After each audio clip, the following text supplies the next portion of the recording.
It is, early morning, and a lot of you have busy working schedules. So we do appreciate your participation here. For those of you who may have to drop off in between, I'd like to say, or who've not been able to join us today, I'd like to say that we will have a recording of this event on our YouTube channel shortly. And a summary or a report of all the major highlights and the key takeaways that have been discussed today will also be published on MitKat's website as well as our LinkedIn page. So please do look out for those. I would now like to take you through the agenda that we have planned for today. So as you can see, we have our first keynote on 2022, the Year of Reset, Resurgence or Risk by Mr. Nitin A. Gokhale.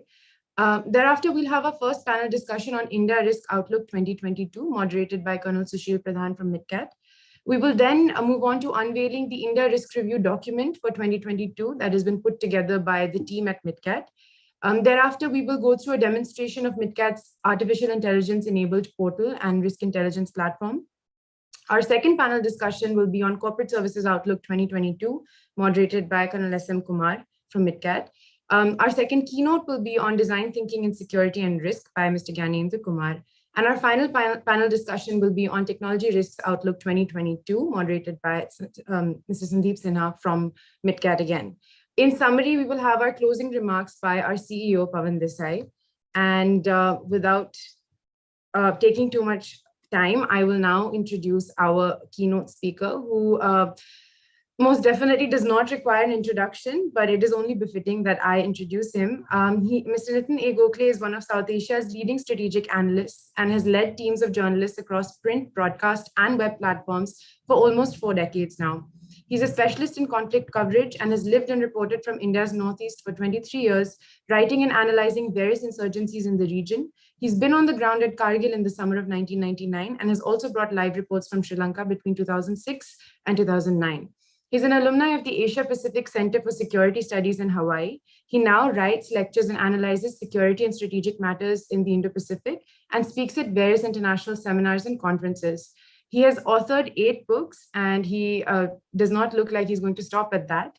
He's also a popular visiting faculty at India's Defense Services Staff College, the 3 war colleges, India's National Defense College, College of Defense Management, and the intelligence schools of both the RNAW and Intelligence Bureau.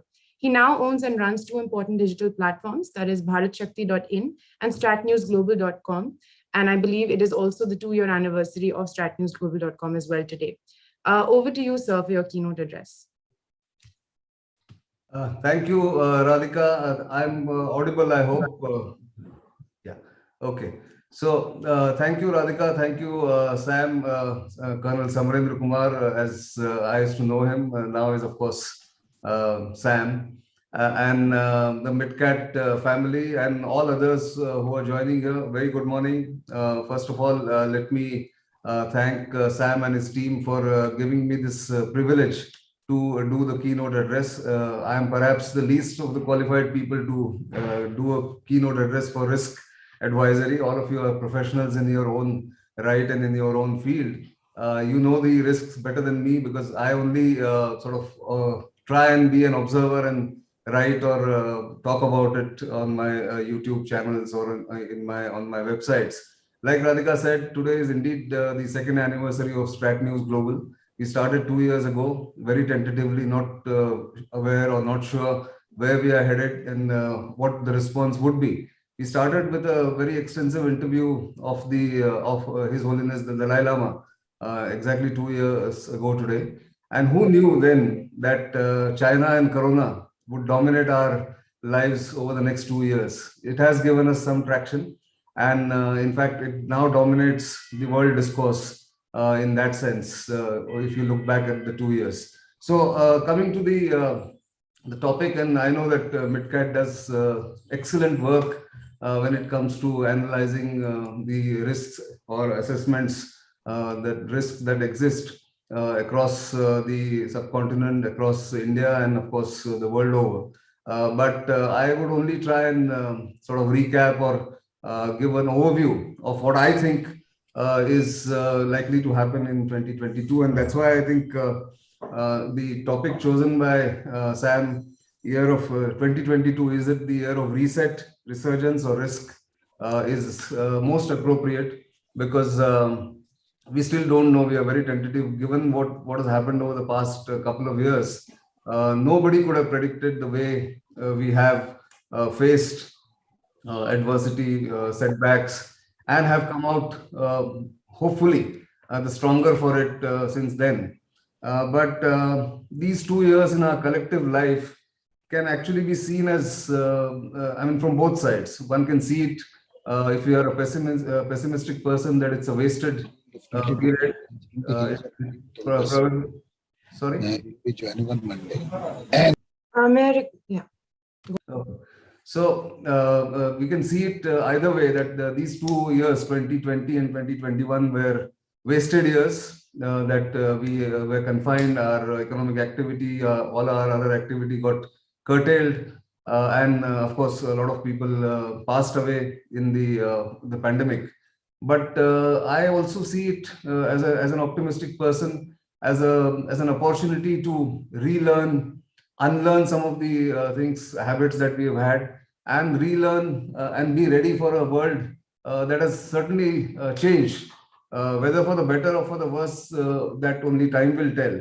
But I think there are some everlasting lessons that we have learned over these 2 years, and it sort of factors in the risk analysis.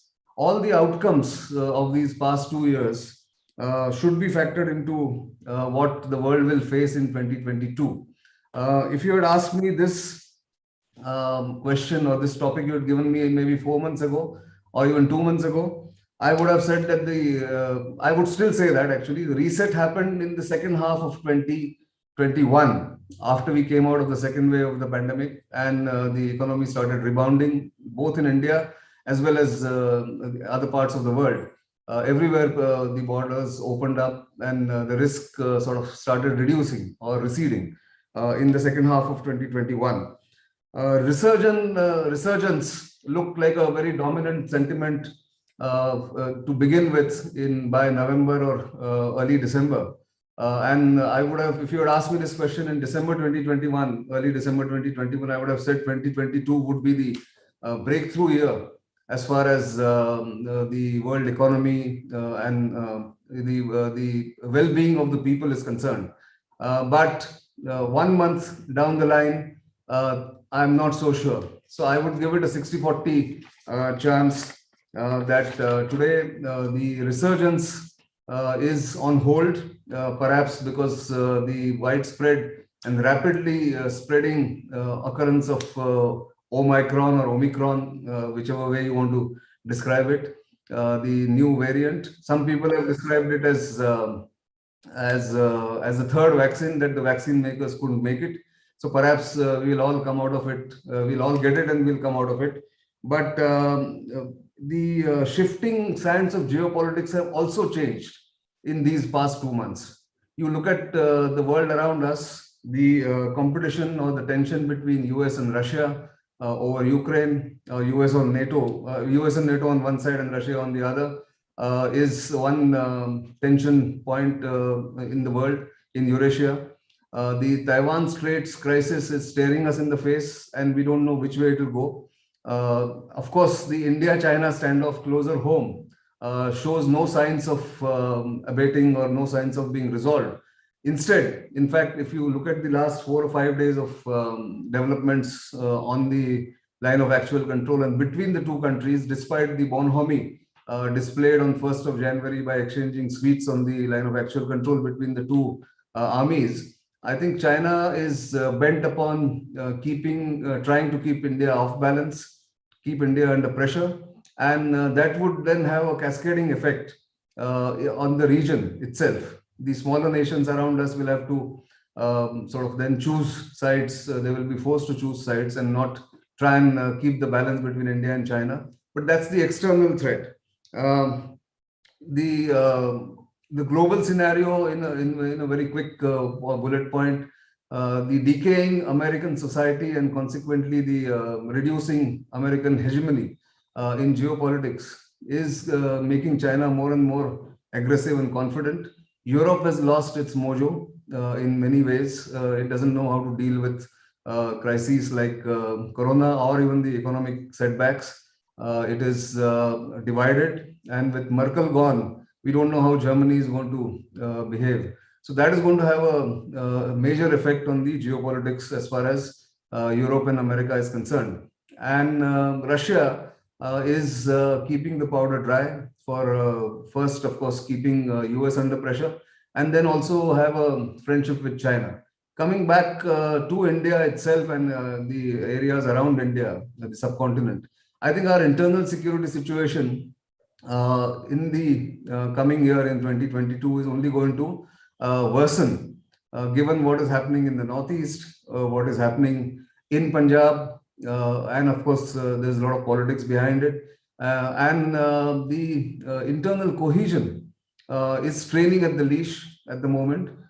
We've had these periods in India's history earlier, but today, because of the tentative recovery, and I think I'm coming to an end in another 2 minutes, because of the tentative economic recovery and joblessness or jobless growth, there is a huge body of youth who are restless, who are not with any constructive activity around them, and therefore that risk to this country comes in many ways. China, of course, is the biggest challenge that India faces. Pakistan, in my view, is the subset of the China challenge. If we can take care of the China challenge, Pakistan can be taken care of. But the biggest threat will, of course, come from China, not just in the kinetic domain, but even asymmetric warfare, information warfare, cyber, also space, that China is becoming more and more dominant. India will have to find ways to stand up to China and make sure it doesn't get overwhelmed by China's overwhelming superiority at the moment in terms of asymmetric capabilities, like in cyber or in information warfare. I think we need to improve there. As far as business atmosphere is concerned, because all of you are security analysts for businesses, I think we have to wait for the next couple of years to understand whether the economic recovery will be fully in place or this new variant will set it back. Some reports are already suggesting some setback in the economic activity or economic resurgence. So the heading that we gave, resurgence, reset, resurgence or risk, I would have, if you, as I said 1 month ago, I would have said it's a year of resurgence. Today, I am tentative. I'm putting it the chances of resurgence at 60%, but risk at about 40%. And all of you as analysts will understand why I'm saying that. So this is where I'm going to stop. And of course, thank you once again for giving me this opportunity. I may have rambled, I may have not given you a very coherent thought, but this is what I felt. If the world we have to look at in the coming year in 2022, the next 12 months, I think nobody can really predict it fully. But this is what I want to lay a bet on, that it's a 60-40 chance that there will be a resurgence, but the risk also is very high at 40%. Thank you once again, MitKat and all others. Thank you very much. Thank you so much, sir. And I think that has suitably set the context for today's event and the rest of the panel discussions that we have planned for today. So I will now move on to introducing our first panel, and that will be on the India Risk Outlook 2022. It will be moderated by Colonel Sushil Pradhan, who is the Executive Director and Chief Operating Officer at MitKat. He is a distinguished military veteran and an accredited trainer with the United Nations. He has led complex security, operational, logistic, audit, and training assignments in Europe, Africa, Middle East, particularly in Iraq, and Myanmar. He's a frequent speaker in various industry forums, and today he has a panel of distinguished speakers to discuss India's risk outlook in the coming year. Over to you, sir. Thank you very much, Radhika, and thank you, Nitin, for that wonderful context that you set for the day's discussion. I'll now introduce the panel that I have with me, and I'll request them to switch on their cameras and wave out as I introduce them to all of you. So we have 6 experts, industry experts today on the panel, starting with introducing Major Ian Findlay, who's the Regional Security Manager for EMEA for a company called Black & Veatch. He's a veteran of the South African and British Army. He served in Canada, Kosovo, Spain, Germany, Kuwait, Iraq, and many places which he doesn't want to name, including Sierra Leone, where I was there as well.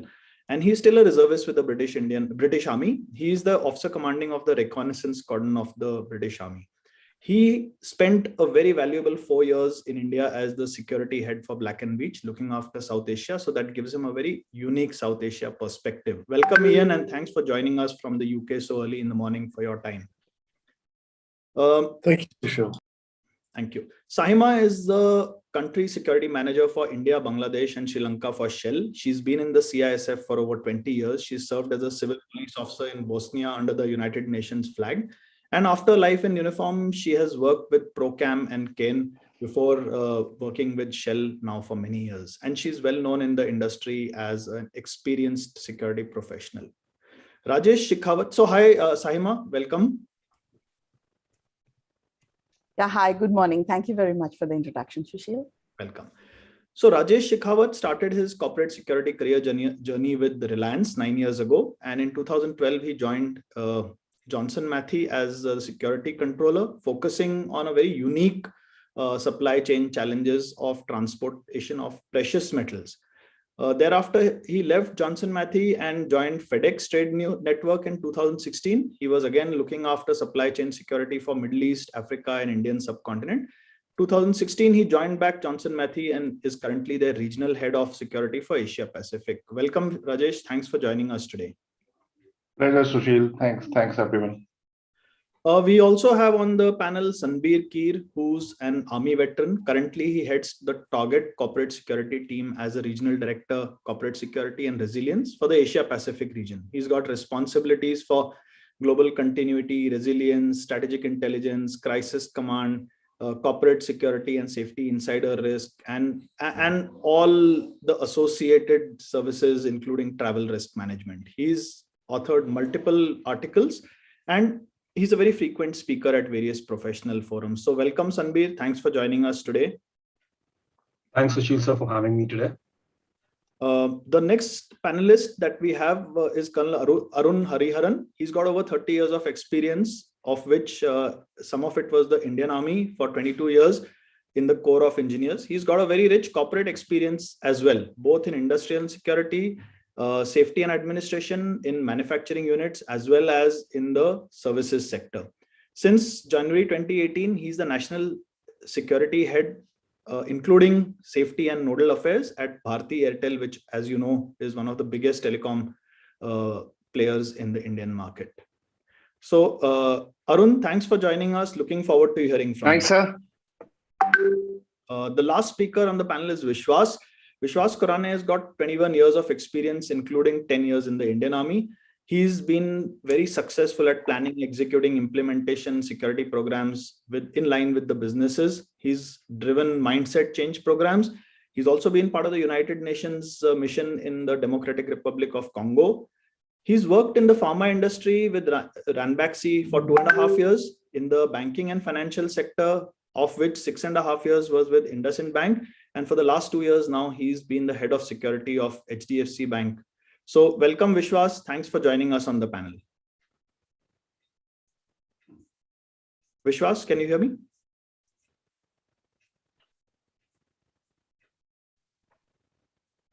Not there. I think let's continue. Yeah, we'll continue. Vishwas is there. He was there. Now we can see him. Okay, great. So what we'll do is we have a very tight schedule ahead of us, and Radhika is, I'm very sure, going to stop our video if we don't stop on time. So what we're going to do is cover the broad aspects of the risk outlook and the prognosis for India in the coming year from various aspects. And as you're aware, some of the things that have really changed in 2021, there are lots of things which have changed, but what I identified as critical is, one is digitization of everything. So I don't need to spell out whether it's payments, whether it's conferences, meetings, travel, business operations, everything is getting digitized. The second is the redefining of supply chains, which is really of concern for those who are in manufacturing or e-commerce or anything, because the various geopolitical constraints, the various restrictions lodged by the spread of the pandemic have changed the way people are looking at supply chains, and they have actually been redefined in many ways. And the third thread which I identified was that geopolitics is now influencing business directly. So don't need to spell out, but the way the bans were imposed on various Chinese goods and Chinese services after the fracas with China last year, and other constraints which are driven more by geopolitical constraints, including defense production being given a boost under the Atmanirbhar Bharat flag. So these are some of the things which I looked at, but we have people who are in the industry, and I want them to give their experiences and their outlook. And looking at the broader picture, Sanbir, I think we'll start with you, where you can give us your views on how are we looking at the geopolitical risk to India, the influence from external powers, what is happening in the neighborhood, what's happening internally, and how does it affect business operations? And of course, you would understand that more from the perspective of your business. So over to you, Sanbir. Thanks, Councillor Shield. So very quickly, I think 2022 marks the beginning of a changed world order, and rightly brought out by Mr. Nitin earlier, and as well as you.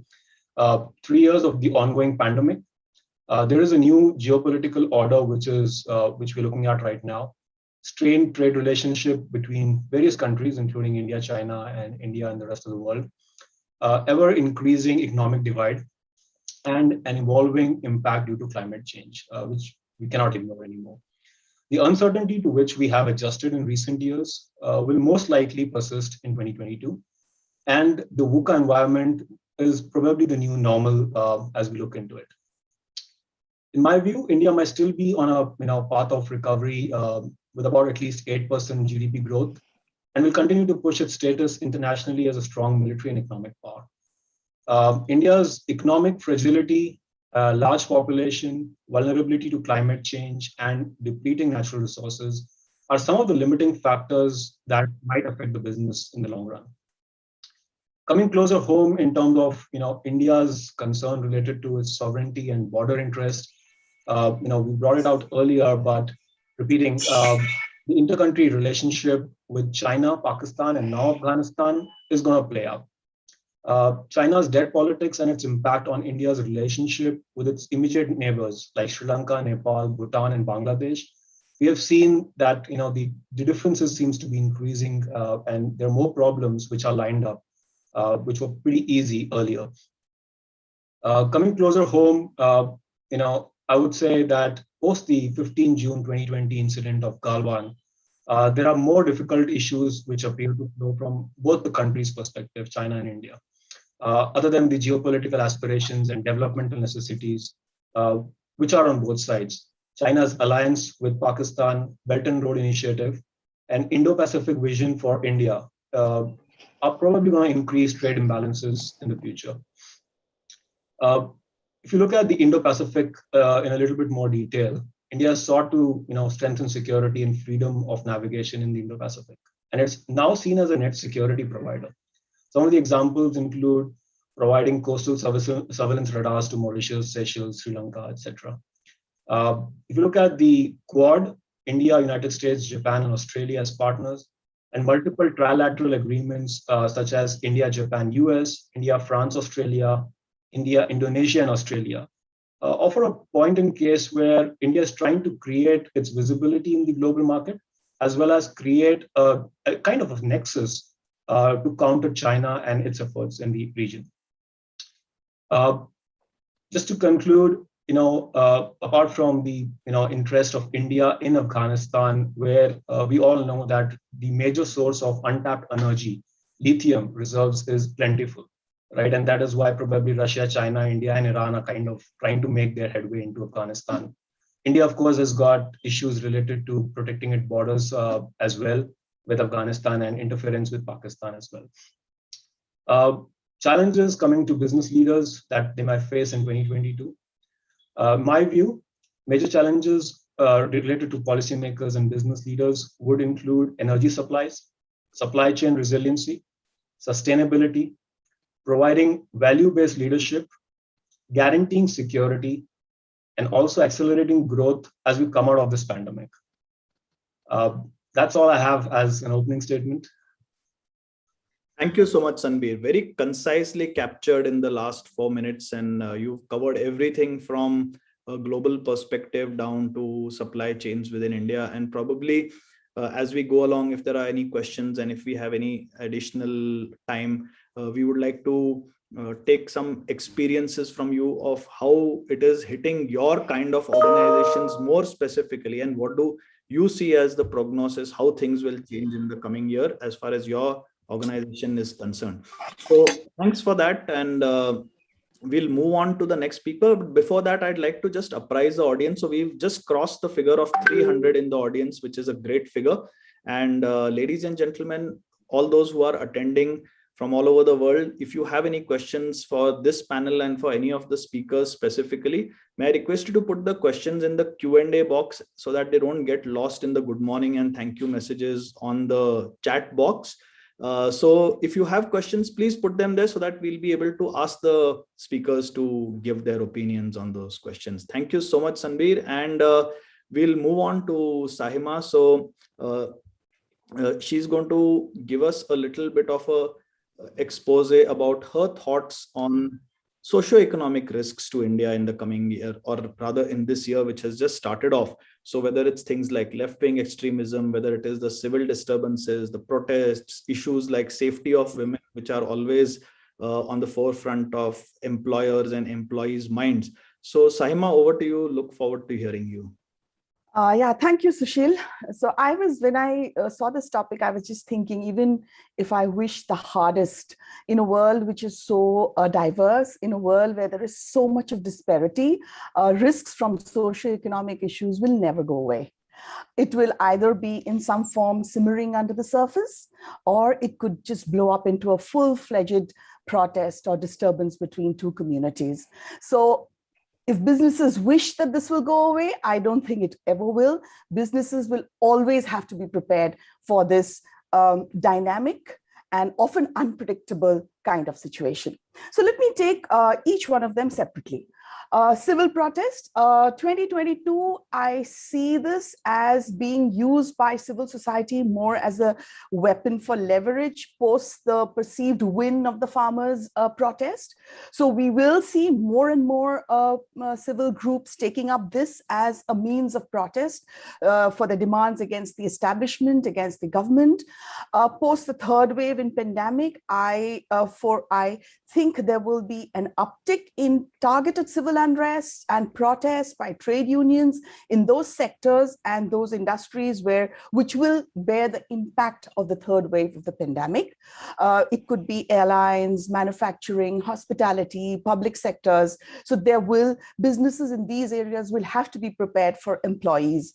And as in the keynote address, Mr. Nitin Gokhale has said that we have a huge bunch of restless youth unemployed. This is a very big factor when we talk about civil unrest and civil protest and civil disturbance.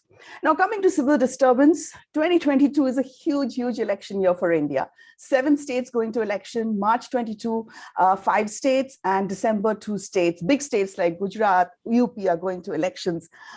Yes, tensions will rise among communities, mostly triggered by use of aggressive language, posturing, election campaigning, politicians to garner vote banks. I see there would be an uptick in a civil disturbance, targeted, focused civil disturbance. And I also see the likelihood of a riot like the pre-Delhi elections happening. We cannot discount that. In the matter of left-wing insurgency, numbers speak that it has gone down from 2009, 2,258 incidents to this year, 2020, we have 665. That's also due to this incidents have come down from 900 plus to 183.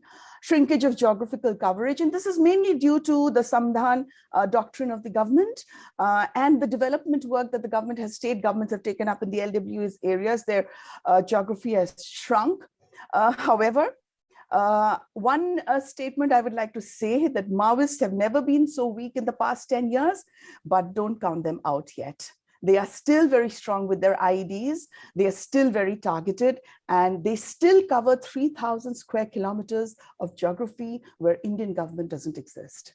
So they are there for all businesses who work in areas in Maharashtra, Jharkhand, Chhattisgarh, Orissa. It is still a very big factor for supply chains and logistics. Now let us come to women's safety. Numbers talked about left-wing extremists, but I always say the question of women's safety is never about numbers. It is more about a feeling. It is more about a perception. I always ask a woman whenever I meet, being in security industry for 28 years, I always ask a woman, do you feel safe after 8 o'clock to walk out, to drive a car on your own? And if you're, say, in a business, intracity business travel, do you feel safe to come back? And the answer always comes back to me as no. The answer comes back to me saying that, till I reach home, my heart is in my mouth. So even if we take statistics showing that reporting has increased in the number of incidents in women's safety, and there is a 46% jump, women's safety is a matter of perception. It is a visual which talks about that India is an unsafe place. And this is not a good visual. It depends on how we respond. The more strongly we respond to women's issues, the more this visual and this picture will change. At the moment, this picture hasn't changed in the last 4 or 5 years, and especially last year and this year with targeted focused campaigns digitally against certain groups, as we all know, which is in the news these days, of cyberbullying, cyber harassment against women. The picture doesn't look good at all. So my fellow peers and colleagues here, please keep your women safe, and businesses in this country will have to have policies, will have to have processes to look out for women's safety. So that's all I had to say in this sphere. Sushil, over to you. Thank you, Saima. And the very relevant points about protests, elections, left-wing extremism, and the way you closed off about women's safety. Believe me, I put this point for you, not just because you're a woman and a security professional, but I think this is something top of the mind for all of us in the corporate world and in the security industry, especially because, like you said, the perception of the environment of work in India abroad is very negatively tilted because of this issue of women's safety, which is seen as a big risk to women professionals. So thanks for calling it out. And as you're aware, in MitKat, we've been running very successful programs to mitigate issues of women's safety, increase awareness, conduct training, and things like that. Let's hope things improve in the coming years. So thanks, Saima, for those introductory remarks. I think we'll move to Vishwas, where we want to also now look at some of the economic risks which may encompass India in the coming year. We are not talking from a pure finance or a business driven perspective, but even things which affect us on a day-to-day basis, whether it's oil dependence, corruption and fraud, effect of the pandemic on certain sectors where things have got better, where things have got worse. So Vishwas, over to you. Okay. Good morning, everyone. Good morning, Sushil. So apologies, there was some network glitch at my end, but hopefully it will work fine now. So now coming back to the point which has been raised by you, the economic risk that the country may encompass in coming times. So I'll just give you a broad perspective that I feel that the oil industry, the pharma industry, and the arms industry, these are the three main sectors which control the global economy, and India has dependence in all the three sectors. Now, how we are dependent right now, oil dependency is there. Now, India, if we see the data points, India has dependence of around 82% of import of crude oil, and around 43% of import of natural gases, and which leads to around an outflow of around $63 billion. So how do we handle this? Definitely, the government has identified this as one of the risk in terms of dependence, and we are the government is planning to reduce, how to handle this situation, or how to mitigate this or minimize this, the dependency. We are moving, and the government has already declared that by 2025, we will reduce our dependency of oil imports by around 67%. And we are looking for another other green options. And apart from that, India is also aiming to increase the share in gas economy also. We are coming up with we are drafting the national energy policy. We are likely to launch the national hydrogen energy mission in 2022 also. And apart from that, the government is encouraging adding certain other substitutes like ethanol. So as of now, the government has already allowed adding ethanol to the oil, the petrol, and all these things. So I see that we are working on that part.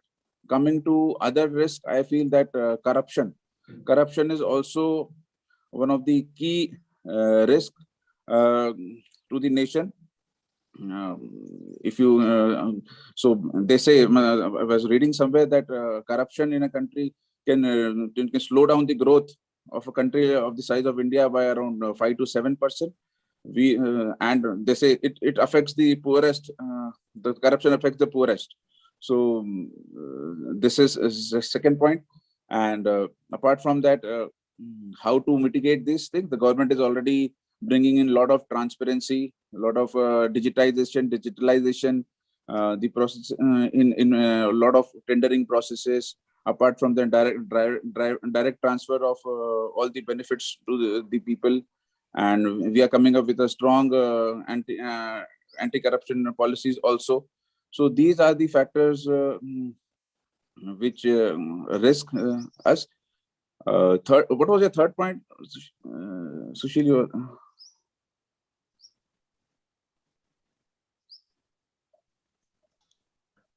Sushil, sir, you're on mute. Oh, I'm sorry. So, Vishwas, it was more about how certain sectors have been more, let's say, badly affected by the pandemic, and certain sectors which have got a boost with the pandemic. So, if you could highlight those, because that's the kind of growth pattern we will be looking at in the coming year as well.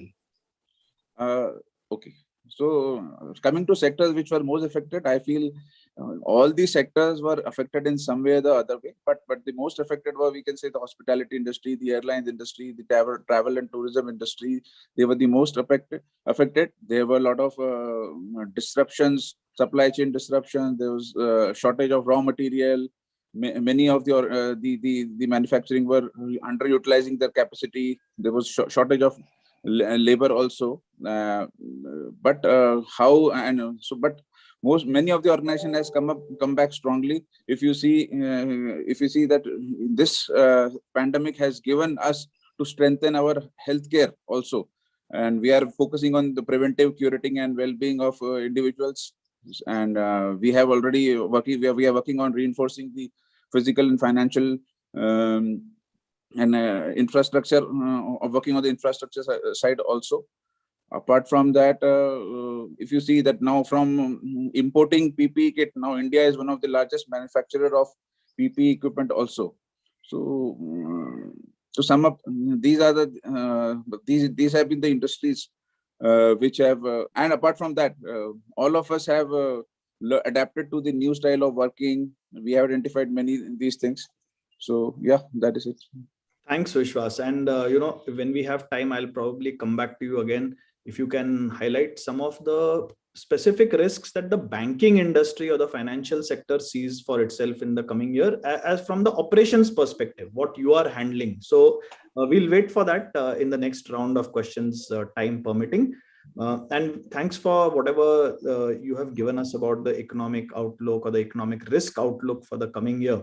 So moving on to the next speaker, I would want Rajesh, who's here now. Rajesh has been in the supply chain industry for a very long time. And Rajesh, how do you see things changing in the last 2 years? What do you see coming up in the next year as far as infrastructure is concerned, as far as supply chain risks are concerned, and more specific to your kind of industry? So over to you, Rajesh. Thanks, Sushil, for this opportunity. I think with the pandemic specifically, I would say the shape of the supply chain has been, rapidly changing, especially the introduction of a lot of digitization in the supply chain. Now, many organizations who are into the supply chain business has introduced a lot of digitization, but many of them did not take care enough of the vulnerability part of the digitization. So that has opened up, a huge vulnerability within the supply chain. So we did have a lot of incidents wherein, the entire supply chain network of a particular organization was hacked and therefore manipulated to the benefit of the, bad actors. So, the the not so thoughtful approach in introducing the digitization to cope up with the, challenges thrown by the pandemic is one of the reason we see day in day out is basically increasing the vulnerability around the supply chain operation. Coming back to, our kind of operation which deals into highly, valuable cargoes involving platinum, palladium, gold, and if you look at the, prices of all the precious metal has, increased, multifold in last couple of years, because these, metals are not the main product. These are basically the byproduct from various mining operation, and the availability of these, products are not so easy. I myself written an article in the Tapa magazine around the availability of rare earth metal and how geopolitical, friction is influencing these metal availability, because these are the key element for whether it's aviation, defense, IT, semiconductor, all of these. So, this is like a, digitization, the new world order, which is not very coherent, and there is a geopolitical friction, is basically now directly impacting the businesses. Another example you can easily take is the travel restrictions, for example, right? Now, if you have a significant operation in a country which does not allow people to travel freely, how would you manage that operation when you have invested, for last so many years, right? So this has thrown us a very unique challenges which, organization like us are trying to cope up, but at the same time, this is, becoming a point wherein we are facing a new vulnerabilities because of geopolitical involvement, the digitization, without looking at the vulnerability part of it. And also, if you look at, recent cases of the arson in the Foxconn, manufacturing unit. Now, if you look at some of the reports, and I don't see, I don't believe that those are still a verified report, but the points and indicates the larger, design behind those kind of things. So we are in a, corporate world which is significantly impacted by the changing world order, the pandemic, impact, the I would say less mindful introduction of digitization, which is putting us on a very challenging situation. Thanks, Rajesh. And I think you highlighted your concerns very clearly, which I'm sure are shared concerns by a lot of our other security professionals, as well as people who are in the audience who may be practicing security professionals. So we will come back to you a little more on that. And what is of interest is this movement of precious metals, and this is going to continue growing. I was just trying to put together 2-3 threads where, somebody talked about lithium and the growing electric vehicle market. And I'm sure this is one metal which you will also come into transporting in times to come. So how do you see that issue unfolding in the coming year?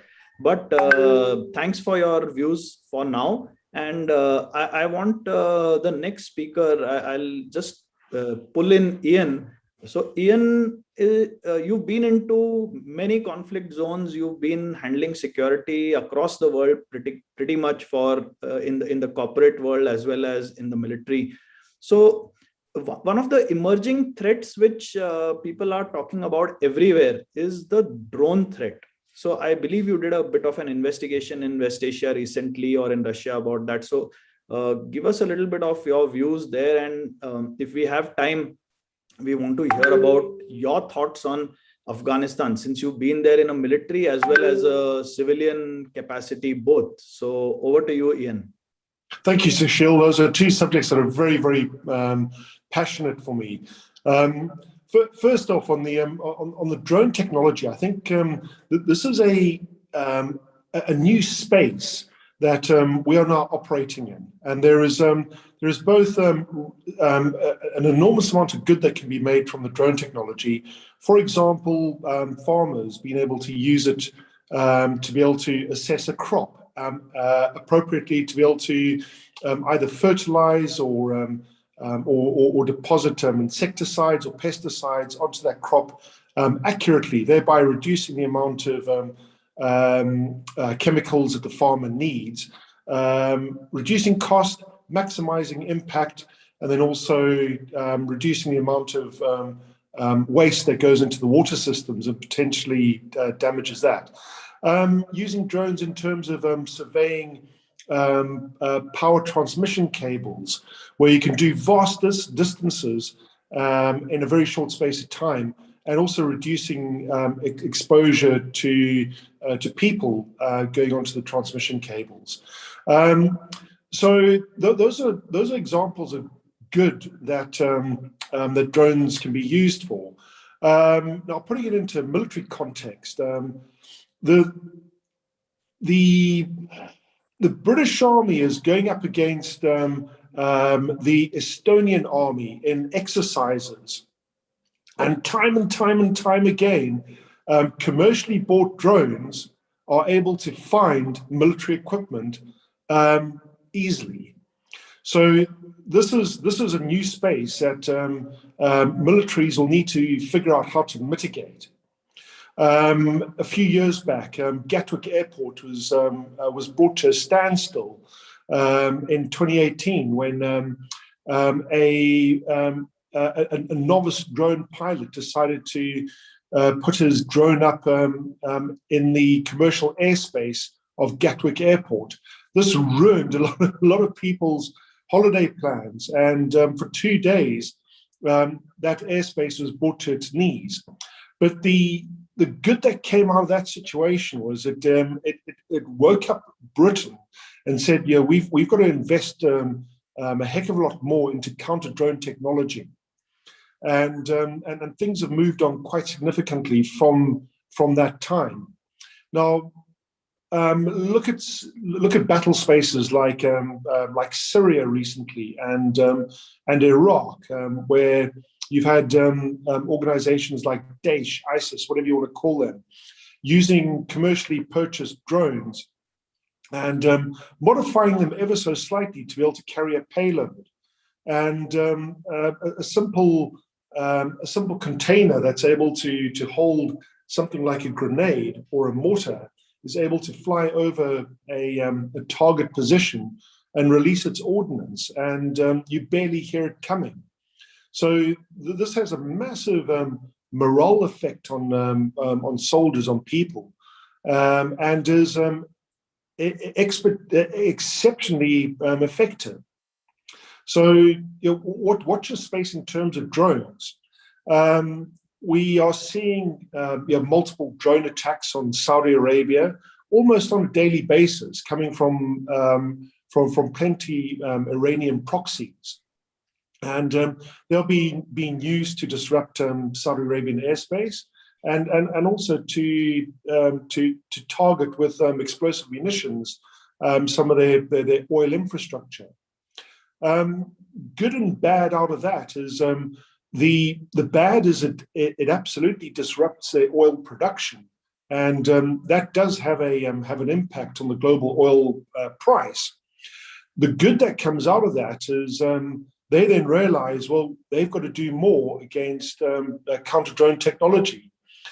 Interestingly enough, Saudi Arabia and Israel are now working together in developing counter-drone technology. So 10 years ago, who would have thought a relationship like that would have existed? Now it's actually working. The Israelis have proven time and time again that their counter-missile, counter-projectile technology is some of the best in the world. So that technology is now for sale on the international market, and the Saudis got the money to pay for it. Moving on to Afghanistan, wow, what an elephant in the room. The cynic in me says that all along China's been sitting back and sort of rubbing their hands together, watching many of us do their dirty work for them. China is really good at going in to an area once the embers of a conflict are simmering down, and they come in and wolf up all of the opportunities that can be made out of that situation. So there was mention of the lithium deposits in Afghanistan. Well, for a country that doesn't really care much about human rights abuses, and has got an absolute desire and market to go into these places and take what they believe is theirs for the taking. Whilst many of the European countries are wallowing in the bruises of colonialism, China quite comfortably is going into Africa and swooping up vast tracts of land to include farming territories or farming areas and mineral deposits. So Chinese expansion is an absolute. They're going after minerals, resources, and Afghanistan is by no means an environment that they will shy away from because of the dangers of conflict. On the contrary, they are in there now and making deals with the current government. Thank you.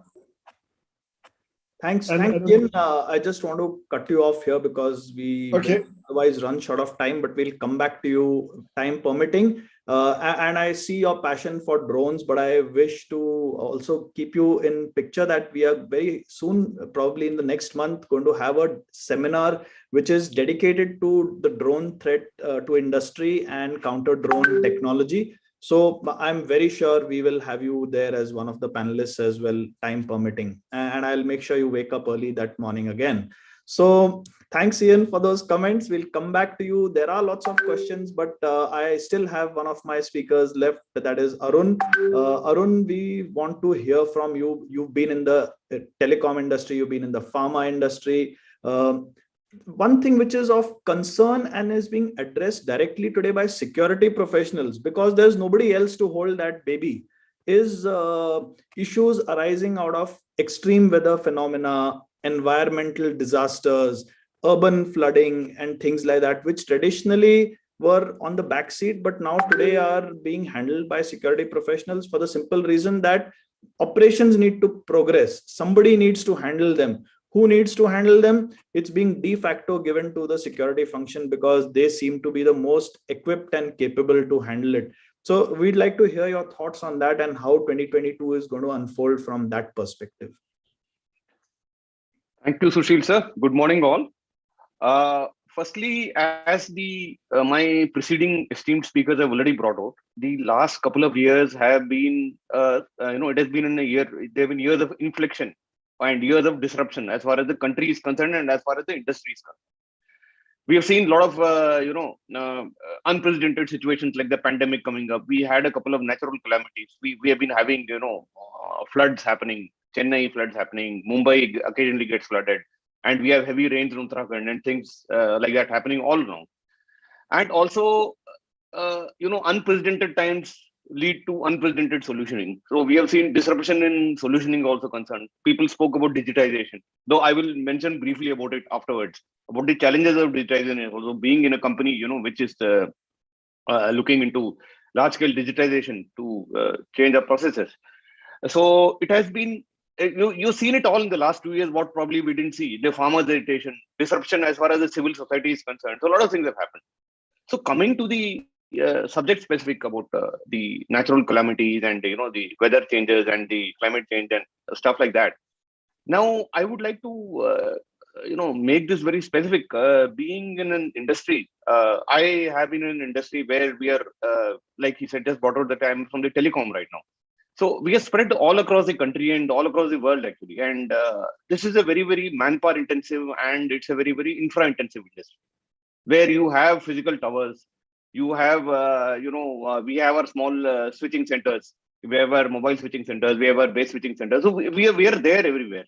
So if there is a flood or something, it really affects. It not only affects us, it affects the people at large. It affects the government functioning. It affects the emergency services.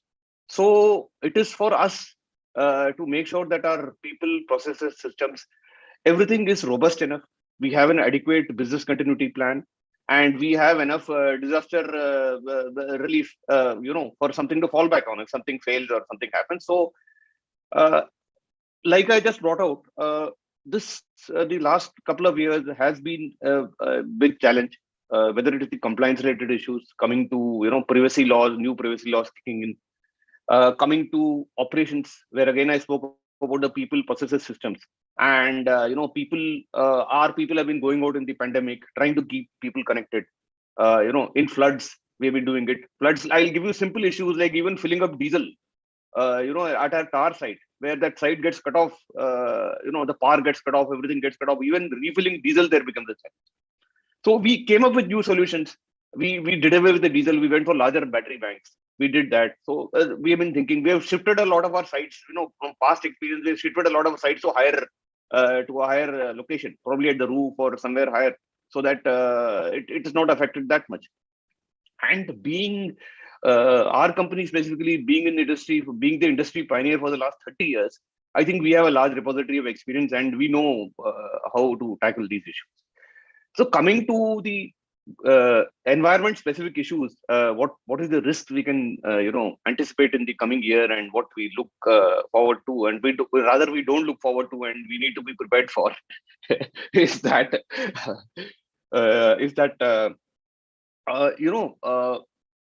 you're all aware, you've been reading the newspapers, and you're all know that the price wars don't cease in the telecom industry. The prices, the ARPU is always been low, and it's the cheapest in the world anywhere. So we have to look at that. There has been volatility in the market. There has been volatility in the market. Rajesh just brought out about the problems of the supply chain. We have been facing those problems to even get chipsets. The automobile industry has been facing those problems, getting chipsets, getting our servers. What used to happen in 1 month now, to upgrade one of our servers, it takes 6 months to get it shipped, because the source, is the bulk of the sources, from where it comes. So in spite of everything, it takes time to ship. And with all these COVID protocols in place, flights not operating on time, and quarantine restrictions, things like that.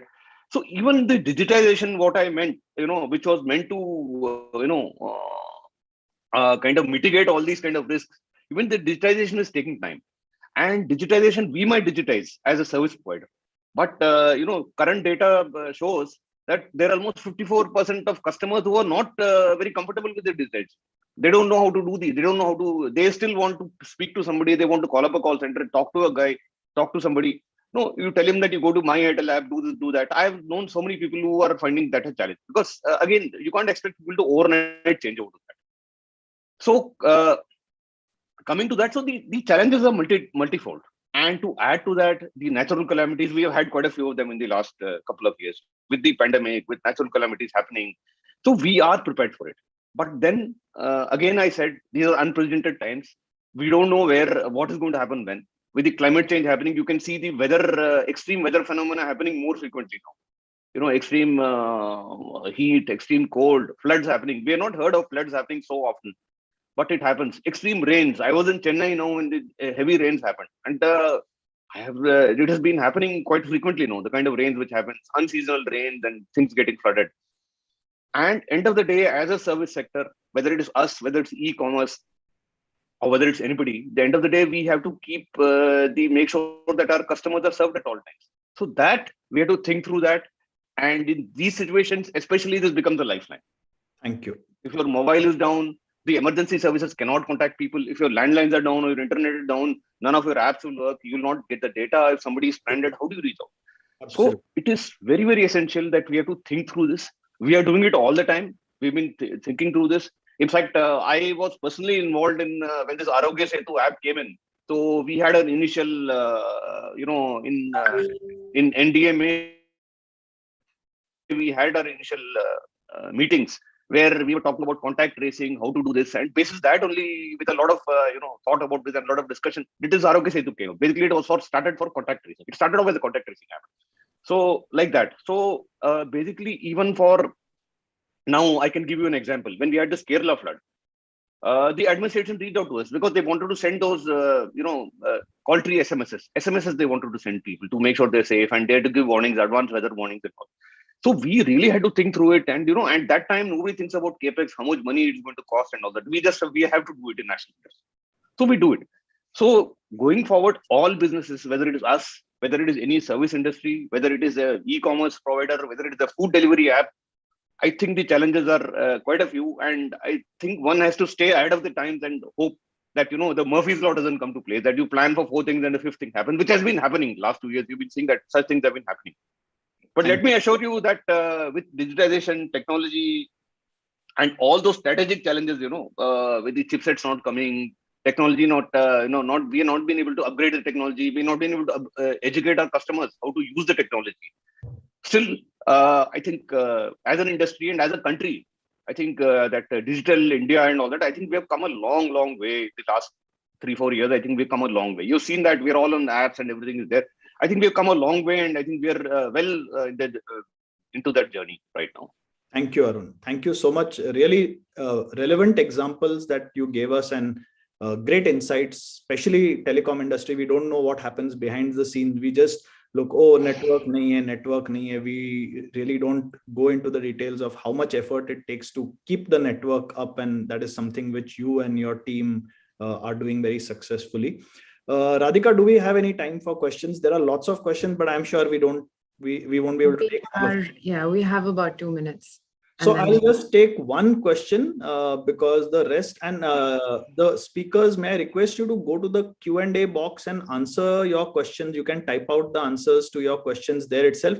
But I'm going to take the one which has been addressed to Saima because some of these issues are very relevant and we need to think about them. And the question is that with so much focus on issues surrounding security and safety of women, do you think some companies, especially those in the manufacturing sector, etc., are looking at reducing the intake of women, or even in the service sector? Is that going to affect their career growth? Does that affect their overall perspective in the career market? Very relevant question. I'm sure you can speak for an hour on this, but I'll give you 1.5 minutes because that's all Radhika gives me. Thank you, Sushil, and thank you for this question. It is actually a very, very relevant question. It is actually a fact that many industries, many sectors see this as a cost, women's safety as a cost. My only question to all of them is that, do you see other safety measures as a cost? Do you see any other measures that you take to keep your employees safe as a cost? Then why do you take this as a cost and use this to deny equal opportunity to women? I think this goes against the very grain of D&I that we all are striving to achieve in this world. If 50% of the world is women, this 50% of the world deserves equal opportunity despite the costs that every company has to incur. So that's my answer. Thank you so much, Saima. Very well, concisely put. And like I said, we would love to have a separate discussion with you and other speakers on this very relevant topic. It's not just pandemic brought out, it's in general, this is a trend which we are looking at. So we would love to hear your views on that. But having said that, my apologies to the rest of the speakers that we are not able to air the questions that have come to you, or some questions that I may have had in my own mind to get you to speak a little more, because we are out of time. But like I said, there are questions on the Q&A box. May I request all of you to type out your answers there. If it is not specifically addressed to any one speaker, any of you can take it on. So very happy to get your views and your insights about these issues. So thank you everyone for being so concise, so clear. And the one compliment which I want to take out from the chat box and tell all of you is that this is the first forum where people have been so forthright and bold and clear about their views on various risks and not wishy-washing about the topics. Thank you so much, everyone. May I request all of you to give all the panelists a big hand for their contribution, and please type out your answers in the Q&A box. Thank you. Over to you, Radhika. Thank you so much, sir, and thank you for sticking with the time. I think now that we've finished a panel discussion on India's risk outlook, it is only natural for us to move on to MitKat's annual publication, the India Risk Review 2022. This is a document that's been put together by the team of analysts as well as subject matter experts at the Predictive Risk Intelligence Services at MitKat. And to unveil the document, I call upon Aparna Gudat. She is the Associate Director at the Predictive Risk Intelligence team at MitKat. She has previously worked with organizations such as ISS Security Services, India Electronics and Semiconductor Association, and the Citigroup.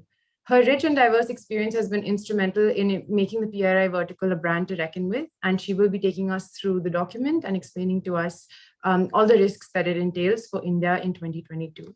So over to you, Aparna.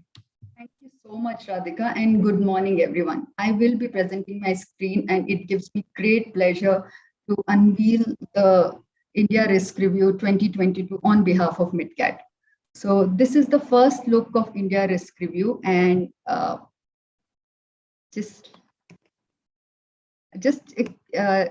Radhika, can you confirm if my screen is visible? Yes, it is. Okay, here, and that's the first look. And I will be taking you through the document. So this particular product is in its 12th year of publication, and what we do with the India Risk Review is give you an insight on the risk landscape of the country and give you an estimation of the key risks of 2022 and also its probable impact. So the report has multiple illustrations, including the India risk map, the India risk matrix, a very, very detailed state-wise risk rating, which looks at all the states across 10 different risk parameters. What we have done is that all the events have been categorized under 6 different risk categories, that is geopolitical risk, socio-economic risk, technology risk, infrastructure risk, environmental and health risk, as well as economic risk. This particular report is available on our website, and the link for the same will be shared on the chat box. So we do request you to check it out and download it from there. For all our clients, a very detailed email will be shared with the thank you note. Apart from that, in case you are interested in listening to short podcasts on each of these risks, you can move to our YouTube channel. Again, we will ensure that the link is posted. We also request you all to follow us on LinkedIn to be updated on all our annual publications and other reports that we share from time to time. Thank you so much, and over to you. Back to you, Radhika. Thanks a lot. Thank you, Aparna. Can I just share my screen? Yeah. Yes, thank you. Thanks. Now we will move on to the demonstration of MitKat's AI-enabled portal, as well as other risk-related services. And to do that, we will have Atra Eknath, who is a senior analyst with the Predictive Risk Intelligence Services team at MitKat. As part of the team, Atra has been an active participant in conducting trainings on risk monitoring and report writing for command centers for organizations in the BFSI and manufacturing sectors, as well as on women's safety awareness training programs curated by MitKat. Athara will take us through the demo and explain to us the various platforms that we use at MitKat. So over to you, Athara.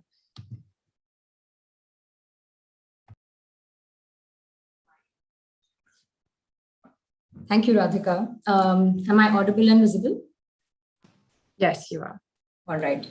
A good morning to one and all. I'm very excited that we have so many participants, and I'm looking forward to showing you the demonstration of our portal. This demonstration is to introduce to you MitKat's artificial intelligence assisted risk tracking portal, which is a highly efficient tool for risk management teams, GSOCs, security command centers, and in turn also helps in business continuity planning.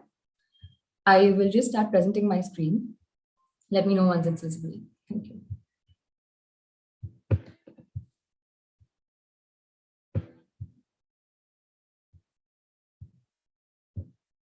Is it visible now? Yes. Okay. So this platform allows various businesses to track the ongoing risk events in a live fashion and in a real-time fashion. This can be accessed using the customized credentials provided by MitKat. Once logged in, one can view the map, which also shows several geographical pins that represent ongoing business disruptors, also known as risk events. The color of the pins depict the risk level of each of the risk events. Now, by hovering the mouse over each of the pins, it shows a short blur about the event, and to access further information regarding the event, the user can click on the pin or on the event that is listed on the left-hand side of the portal. So it expands and shows further details, including a background, assessment of impact, and recommendations. One can also use filters which are provided above, such as using keywords or geographies to view certain specific events, and those that are relevant to that search will be appearing over there. Now, for example, I can show you the Indonesia update. So this event can be downloaded as a PDF, which allows for internal circulation as well as for future reference and documentation. In case of a developing event or a live event, you can view the updates under the current update section, and any ongoing event which is parallelly related to this can be viewed under the related event section. So another feature of this is that affected entities can also be viewed under this tab, which allows a person to track which locations of the business or which of the major important client locations will be directly impacted by the ongoing event. This is a very unique feature to this portal to understand the impact radius of an event and take action in those particular business locations accordingly. The client locations can be anything from a warehouse, data centers, manufacturing units, or project sites. Yeah. So now moving on, there are, okay, just a second. There are several features on the right-hand side of the portal, which include an event archive section. On the top right corner. This gives a repository of all the events that have been captured on the portal in the last 5 years. One can use the month and year filter to download the information in an Excel format, which will allow further filtering and flagging. Now, there is also an upcoming event section, a weekly forecast, and an event calendar, which are all forecasting features of this portal that enables businesses to keep track of upcoming risks in the coming weeks or in the coming year. The event calendar includes national holidays, public holidays, and regional festivals that may cause potential business disruption. You can choose the region from the dropdown and view the events in a month-wise fashion by selecting the month on the left-hand side. So, yeah. And the weekly forecast can also be viewed in a region-wise fashion. Right. Now, moving on, the kaleidoscope is a feature which is very unique to this platform. It is conceptualized as a portrayal of strategic risks which may have long-lasting impacts on businesses. So it is present, the information is presented on a 2x2 scale that includes that includes likelihood and impact, which determine the level of risk. So the the information is also presented in a way that it provides crisp, actionable inputs to businesses in terms of business continuity plan. Now, moving on, the resources section has a repository of all the special reports and advisories that have been created by the Predictive Risk Intelligence team of MitKat. The information can be viewed on the portal as well as downloaded on individual systems.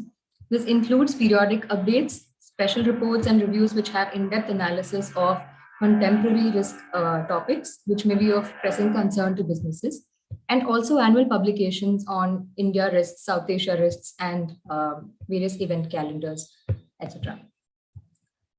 There is another feature known as the city brief, which can be very useful for people traveling to a certain city for the first time.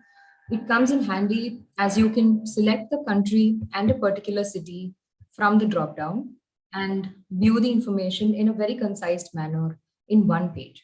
So this will also include a lot of emergency contact information and generic recommendations, major risks that may be prevalent in that particular region. Going on, so due to the ongoing pandemic, we have understood that various businesses are grappling to cope with the various dynamic regulatory environment. So here is a COVID-19 dashboard, which is a consolidation of statistical analysis that includes also trend analysis of cases, the infection count across the country, different states and metro cities. It also provides information to businesses in terms of regulations, links to official websites, and also advisories and special reports that enable better planning of operations to remain in compliance with the regulatory environment of different states and regions. One feature that sets apart this platform from a lot of other tools is that we have the query response section. This enables the user to enter their query in the title section, and then this will be immediately resolved by the Predictive Risk Intelligence team. And this can be any query regarding upcoming risks or ongoing risks, or in case there is a certain risk that has been captured by the news articles and which are yet to be conveyed as intel. We also have another important feature that has been incorporated with the risk tracker portal, known as the Risk Intelligence Monitoring Engine, or RIME. RIME is an AI-assisted algorithm that aggregates news information and on possible business disruptors from various open source media into one platform. So this is updated on a real-time basis. It highly reduces the chances of missing out on important incidents and also reduces the time of information search and capture. So this is highly useful for the security command center teams that may have the platform running in the background, so that they don't have to refer to various government websites or news channels to monitor certain regions. So this is a highly customizable platform as well. And one can download data for a specific period of time by setting the number of hours in this column and downloading it in the form of Excel sheets. For viewing purposes, we can also apply filters on risk categories and relevancy, which will allow in streamlining of the number of events that are viewed on the map. Now going back, there is also another section known as the risk exposure section. This allows organizations to understand what are the most predominant risks to their organization. It not only provides an overall risk rating to the organization, but also provides individual risk rating to all their asset locations. This will allow a person to track, to go back to the risk tracker portal and track the ongoing or upcoming risks for those regions which are being highly affected or are showing a high risk rating. This also gives a summary of the number of locations affected by different types of ongoing risks, right? Now going back, the platforms is a very highly user-friendly tool because it allows high level of customization in terms of different geographies that may be of interest to each of the businesses or different industries. Also, it is constantly tracked and monitored by the Predictive Risk Intelligence team. Therefore, the turnaround time to queries and the relaying time of information and everything will be very quick. At the same time, The difference between the risk tracker portal and the risk intelligence monitoring engine would be that on RIME, the information is provided directly from open source media, which makes it raw information. Whereas on the risk tracker portal, the information conveyed is filtered by analysts and provided in the form of actionable inputs that makes it more easy to apply for decision making and etc. We also assign a tentative risk rating and a risk category, which can be used for filtering and setting relevance. Yes. One more thing I would like to add is that in addition to the online platform, we also have a mobile application for the risk platform, which makes it easier for usage on the go. It includes all these features in in one platform and is right now available for Android platforms alone. So if you have any queries, please reach out to us on email, or we will also be available on calls. If you would like to set up a complimentary trial or to initiate a demonstration, a detailed demonstration, please reach out to us and we can take it up forward from there. Thank you so much. Thank you, Athra, for that. For that really comprehensive overview of our portal. I will now invite our next panel. Let me just, sorry. Yeah, I will now invite our next panel. This is the second panel discussion that we have planned for the day. And this will be moderated by Colonel Sm Kumar. He has been instrumental. He's the managing director and co-founder of MitKat, and he has been instrumental in building MitKat into a formidable brand. He's an alumnus of King's College London, Military Staff College UK, and IIM Calcutta. He was awarded the Sword of Honor and President's Gold Medal at Military Academy. He commanded a combat unit and was decorated for distinguished service. He is one of industry's foremost thought leaders and has led high-profile risk consulting assignments globally. He advises and mentors startups and is a director on the board of several companies. He has with him an esteemed panel of speakers to discuss the corporate services outlook for 2022. So all yours, sir. So good morning, Radhika. Firstly, well done. I think we are on time, a minute or two ahead of schedule. So Gyanendra has asked for a few minutes extra. So I think we'll keep up the good work. I'm sure our panel will cooperate in that. So good morning, ladies and gentlemen. Radhika, thank you for the very generous introduction. Happy New Year, and thank you for blessing March 2022 with your gracious presence in such large numbers. We are nearly 350 of us, including the panelists. When I know many of you are on chutti, and good to see, my friends Samir Saxena, Arun Khanna, and all they're on leave. They have still taken out time, so that shows your commitment to the fraternity. So please do take care of yourselves and your dear ones. Things are not as bright. We're entering this year as we, entered last year. We've already had an outstanding keynote. By Nitin, we had a fascinating panel one. We had release of India Risk Review. We saw the AI-assisted Intel Risk platform, which is improving every week, few weeks that I see it. Thank you all the speakers and participants thus far. Thank you, National Forensic Sciences University and GFSU, and GSES for your support.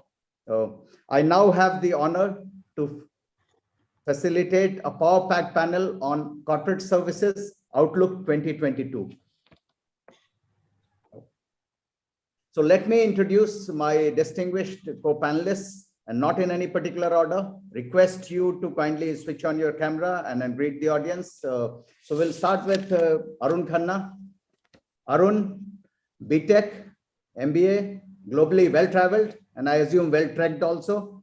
Arun is Senior Director and Lead Enterprise Real Estate Services for Asia Pacific at United Health Group. And for young professionals, United Health Group is a Fortune 10 company. It was 8th on the Fortune 500 list in 2021. Arun has expertise across complete spectrum of commercial real estate, call it retail, corporate office, IT parks, BPO, call centers, and he's done so across the globe. He has a stellar industry reputation for pioneering changes and introducing new models across multiple things, across transaction management, workplace design, project management, and portfolio management. Arun has held many other distinguished appointments. I'll just name a few: head of CRA, India and Global Resourcing at HSBC, head of operations for commercial in DLF, potential chief executive at Usha, leader at Bennett Coleman, and CEO at Insignia Group. I could go on, but warm welcome, Arun, and great to have you. And thank you for joining us. Thank you so much, Sam. It's a pleasure to be here. Thank you. Captain Rajesh Sharma, Executive Vice President, Head of Admin at HDFC Bank, India's largest bank, as you all know. He has over 3 decades of diverse and distinguished experience. And Captain, and I'm not trying to make you look old, okay, just trying to say that you're very experienced. He's been the Managing Director, IFM and Asset Services at Cushman Wakefield, one of the largest in the world. He's been Global Lead at Sapient, and he's been Senior Vice President at WNS. And of course, he's cut his teeth during formative years with Indian Army. His name indicates he's a captain, and popularly is known as Captain. He's a wonderful human being, a dear friend, and of course, his humility and empathy is legendary, and also has a subtle sense of humor. Captain. Thank you so much, Colonel Sam. And yes, I'm the youngest in the crowd. Let me clarify to everyone. So back to you. Thank you. Samir Saxena, I mean, Frex, MREX, IGBC, whole lot of decorations. So I will not go into his alumnus of IHM Pusa. He is the India Real Estate, FM, HSC, and travel leader at Marsh & McLennan Companies. He also has over 2.5 decades in corporate real estate and FM industry, held leadership positions at Mercer, Genpact, Corbus, NetEdge. Samir is a great community builder, best known for as the founder of Global Association for Corporate Services, GSCS School of Excellence, and GSCS Foundation. We also have other co-founders and key pillars on this panel. So difficult to bind his contribution towards Samir. Suffice to say, you do more for the community and for the fraternity than anyone else. So I'll just leave it at Rajesh is nodding. I think we all agree with that. Arun? Okay. Yes. Raghavendra KP, CBCP, CSMP, CC, SMS, CCPS, CATS, I could go on and on, is the Director, Physical Security and Resiliency, Asia Pacific, Japan, and India at VMware. VMware is the leading global cloud computing and virtualization technology company. He's also worked in leadership positions at Deutsche Bank, Target, HSBC, I believe Arun, you were colleagues there, HP and HAL. Raghav uses technology innovatively.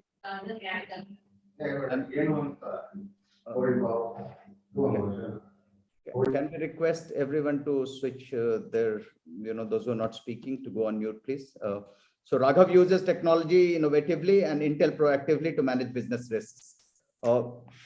Last but not the least, I have with us Major Ajay Pradeep Nair, CPP CATS. He is the Head Corporate Security India at Udan. He also has over 2 decades of experience managing security risk and crisis for marquee companies, ICICI, ITC, Corning, ISIS, and now with Udan. Apart from his 6.5 years as a Field Forces Commander with Indian Army, his core competency is people management, building up functional capability at enterprise level in security and resiliency. His expert at talent building, process management, automation, and cost optimization to deliver value to businesses.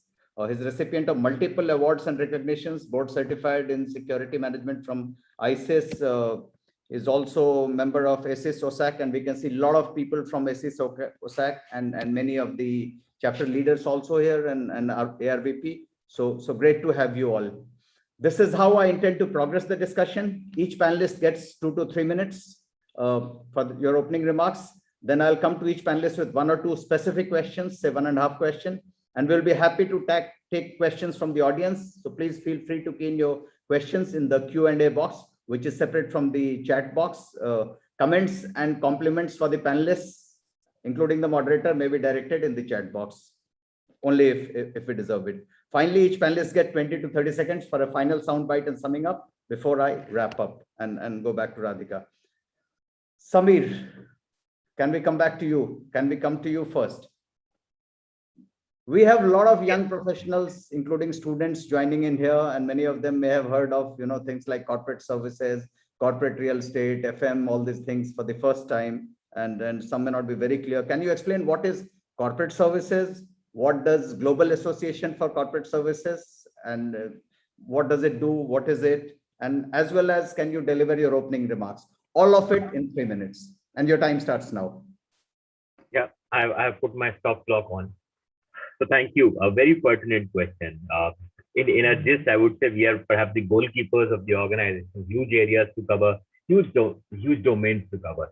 We have been known as corporate services. We have been known by many names: administration, support services. We are also being called the liability side services or the non-revenue services, etc., etc. Interestingly, things started changing from pandemic, where we were called saviors, enablers, enabling services, supporting work from home, troubleshooters. You name so many of them. We were like God-sent departments. And post-pandemic, obviously, more like strategic services, or perhaps those services which are supporting or all aspects now. So now, if I look at it or summarize, we cover almost all the services, from opening up the offices, operating the offices, securing a workplace, making sure that the backend and strategic functions are there in place, and if needed, closing the office or the side of the business. If I name some of the domains, so the domains would be real estate, project management, FM, transport, procurement, sourcing, security, DM, disaster, BRM, CSR, sustainability, travel and hospitality. All these domains are part of corporate services. I always say there are two kinds of organizations: progressive and not so progressive. So 80% would be not so progressive and 20% progressive, where you will have this specific domains for these 20%, but 80% of the organization, you'll have one person reporting to the CEO or promoter, and that's where the person is going to handle everything.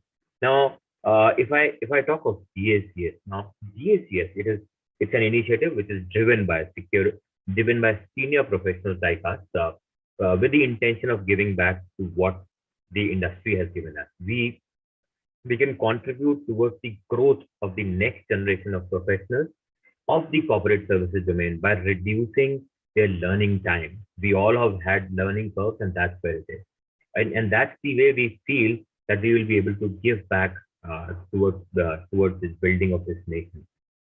This was a community initiative started way back in 2016 with 30 members, and today we are 6,200 across the country. 14 chapters and almost 9 international chapters being formed right now. And with seniors coming together, we had School of Excellence, Foundation, Procurement Purge, School of Security Advisory Wing, and Business Resiliency Wing, which have actually formed. I can go on and on, but in the interest of time, I'll just take a pause over here. I know there is a lot that can be spoken about real estate or the corporate services outlook for 2022. I have Arun and Captain as it is, Raghavendra and Major Ajay as it is, for them to dwell further. But if I have to say that, I think one line that I'll say, the entire corporate services as a function will be expected to work in a tightly knit manner, much more than ever before. That's all I'll say, and I'll hand it over back to you. Okay, thank you. I love that, Samir, what you said. We are like goalkeepers. So if you stop 99 goals, nobody bothers. The one goal which goes past, so that gets noticed. So I think very well put, and great job done. 14 chapters, 9 overseas chapters, thousands of members. I think crossing 10,000 this year. Amazing. And out of 4 years of your existence, 2 years in COVID times. So amazing job. I think keep up the great work. In compliments to you, Rahul, Kapil, Rajesh, Arun, all the key people of GACS. Next we come to Arun. So I think you will have to do the heavy lifting between you and Captain. So all yours, 3 minutes. Maybe you can take 3 minutes, 10 seconds. All right. Thank you so much, Sam. And to start with, I think it's a pleasure to be here, and thank you so much for the invite. And this is the first time I'm actually participating in a security conference. And when we had this chat that corporate services cannot be siloed with security or real estate or administration, etc. So I think that rang a bell, and it made so much sense that probably we all need to work together. And GACS, as Samir was mentioning, is definitely a platform which is trying to erase those boundaries so that we can work seamlessly and learn from each other. So as far as the subject of today's panel discussion is concerned, I think we are here in a very unusual circumstance, and last 2 years have been very trying. This is possibly the new normal, because COVID-19 is not going to go away. And even if we may wish, but we may have to learn to live with it. Polio eradication took more than 110 years. Of course, technology is much better, research is much better now, but we may have to live with COVID or its various mutations and connotations, etc., for a few years, possibly a few decades. And the more we talk about it, the more we learn, the more we discuss and share experiences, the better it is, especially for our community, which gets directly impacted and has to be in the forefront of handling situations and facilitating operations and business operations and work, whether it is at home or site or in offices or in hybrid format. And security, real estate jointly play a very, very key role in administration, etc. So we have, in last 2 years, we have made a lot of mistakes as communities, as countries, lost a lot of precious lives. A lot of people unfortunately died whose time had possibly not come because we were not prepared, either in terms of infrastructure or in terms of availability of the right resources, doctors, nurses, oxygen, etc., etc.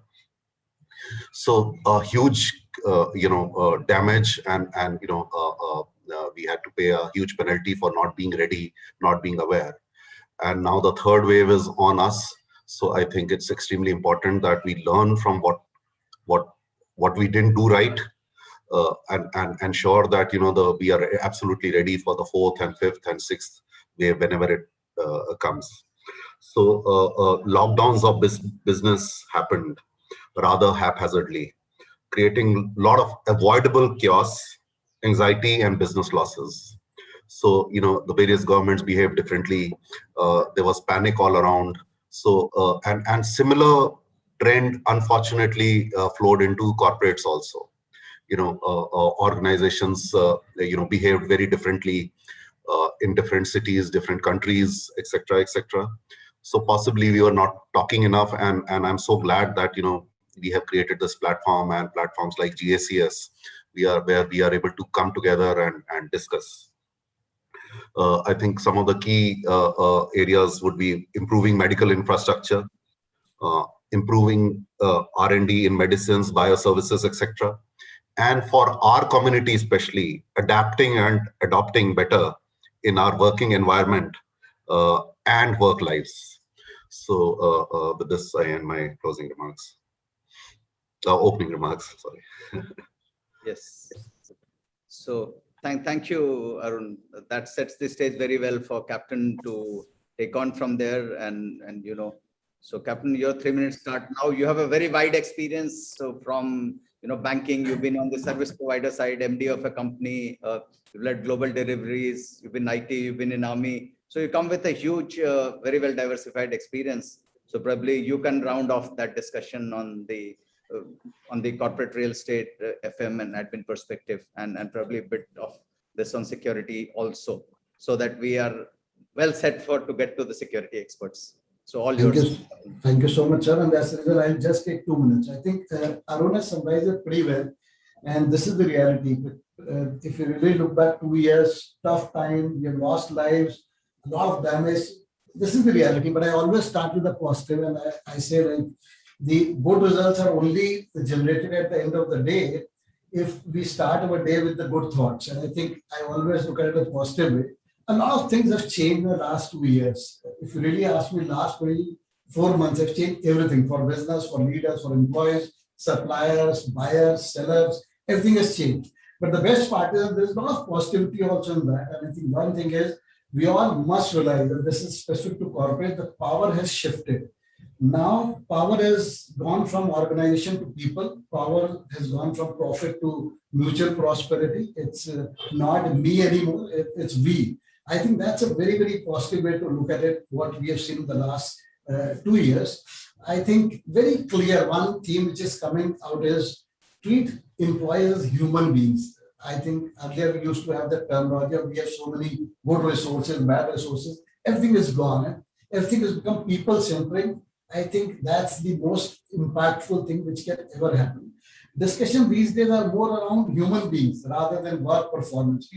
First thing people talk about the basic, how are you feeling, how things are going on at your life, your family and all. I think that's very, very positive. So undoubtedly what Arun said is the reality, but at the same time, there's a lot of positivity around that. But let me also warn everyone in the corporate world, even employees and individuals now are saying that what I'm doing is exactly what I need to do because people are scared. They are not really sure of how things will shape up in future. So we need to be very, very careful when we talk about talent. I heard in the previous panel, a lady colleague was talking about unrest because there are a lot of people unemployment. But at the same time, let me be very clear, and I'm sure we all have heard of this, the great resignation theory, which happened in the last 2 years. A lot of people, in spite of the fact they don't have jobs, if I'm not wrong, more than 10 million jobs, and maybe in US are still vacant. So what I'm saying is, there is a lot happening in the industry and in the corporate world. We need to keep all that in mind because that will somewhere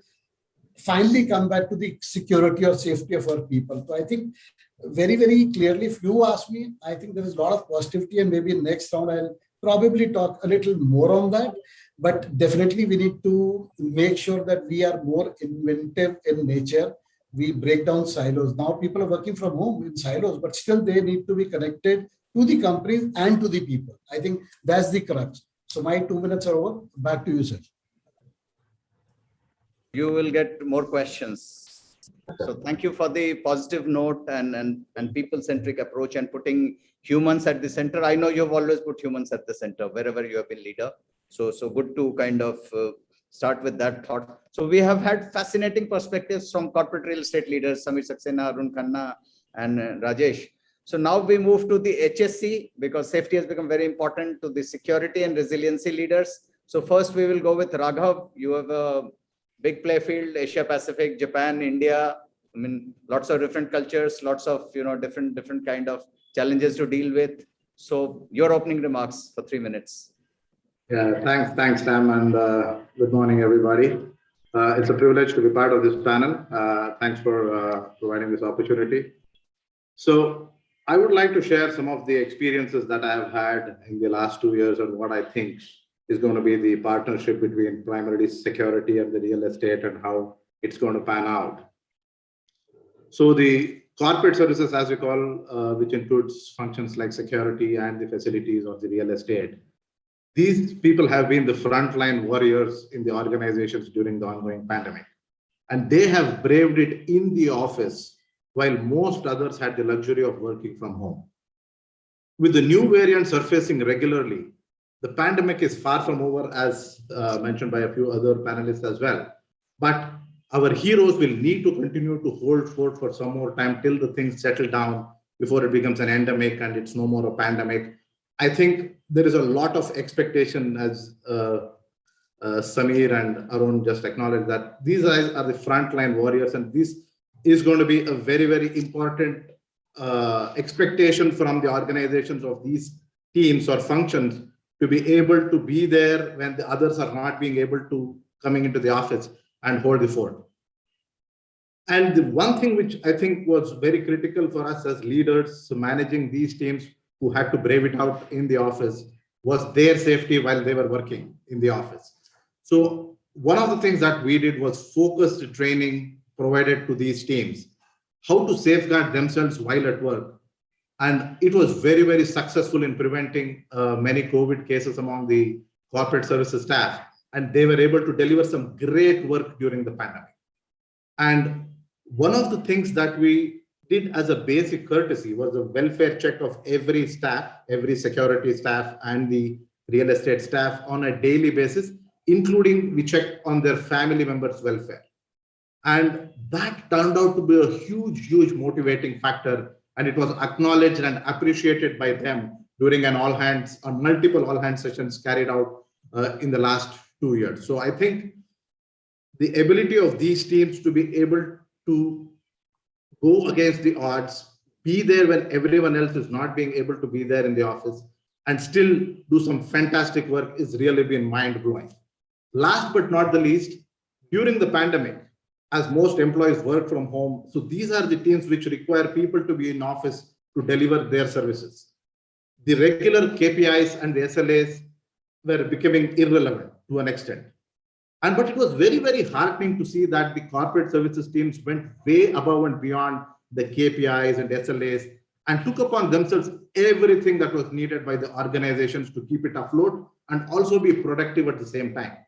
Some classic examples, at least from my company, that I can say is the security team managing the end-to-end of IT assets, delivery of IT assets to all new employees on day one, and that they are productive. I know a few of my people having walked 8-9 kilometers when the curfews were there, and no courier agency were able to go and deliver the laptops on day one and ensuring that the organizations continue to be productive. PSOCs turning into COVID call centers.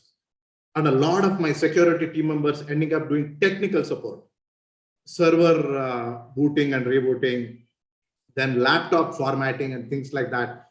These are unheard of, and this is what a pandemic or a crisis situation can do, bring the best out in teams which are the corporate services are the heroes for this period. And I hope we continue to evolve and become a great role model for others in terms of how we can make the gloomy situation into a more positive situation and become the shining stars that we have become. And with that, I hand it over back to you, Sam. So thank you again, very motivating, Raghav.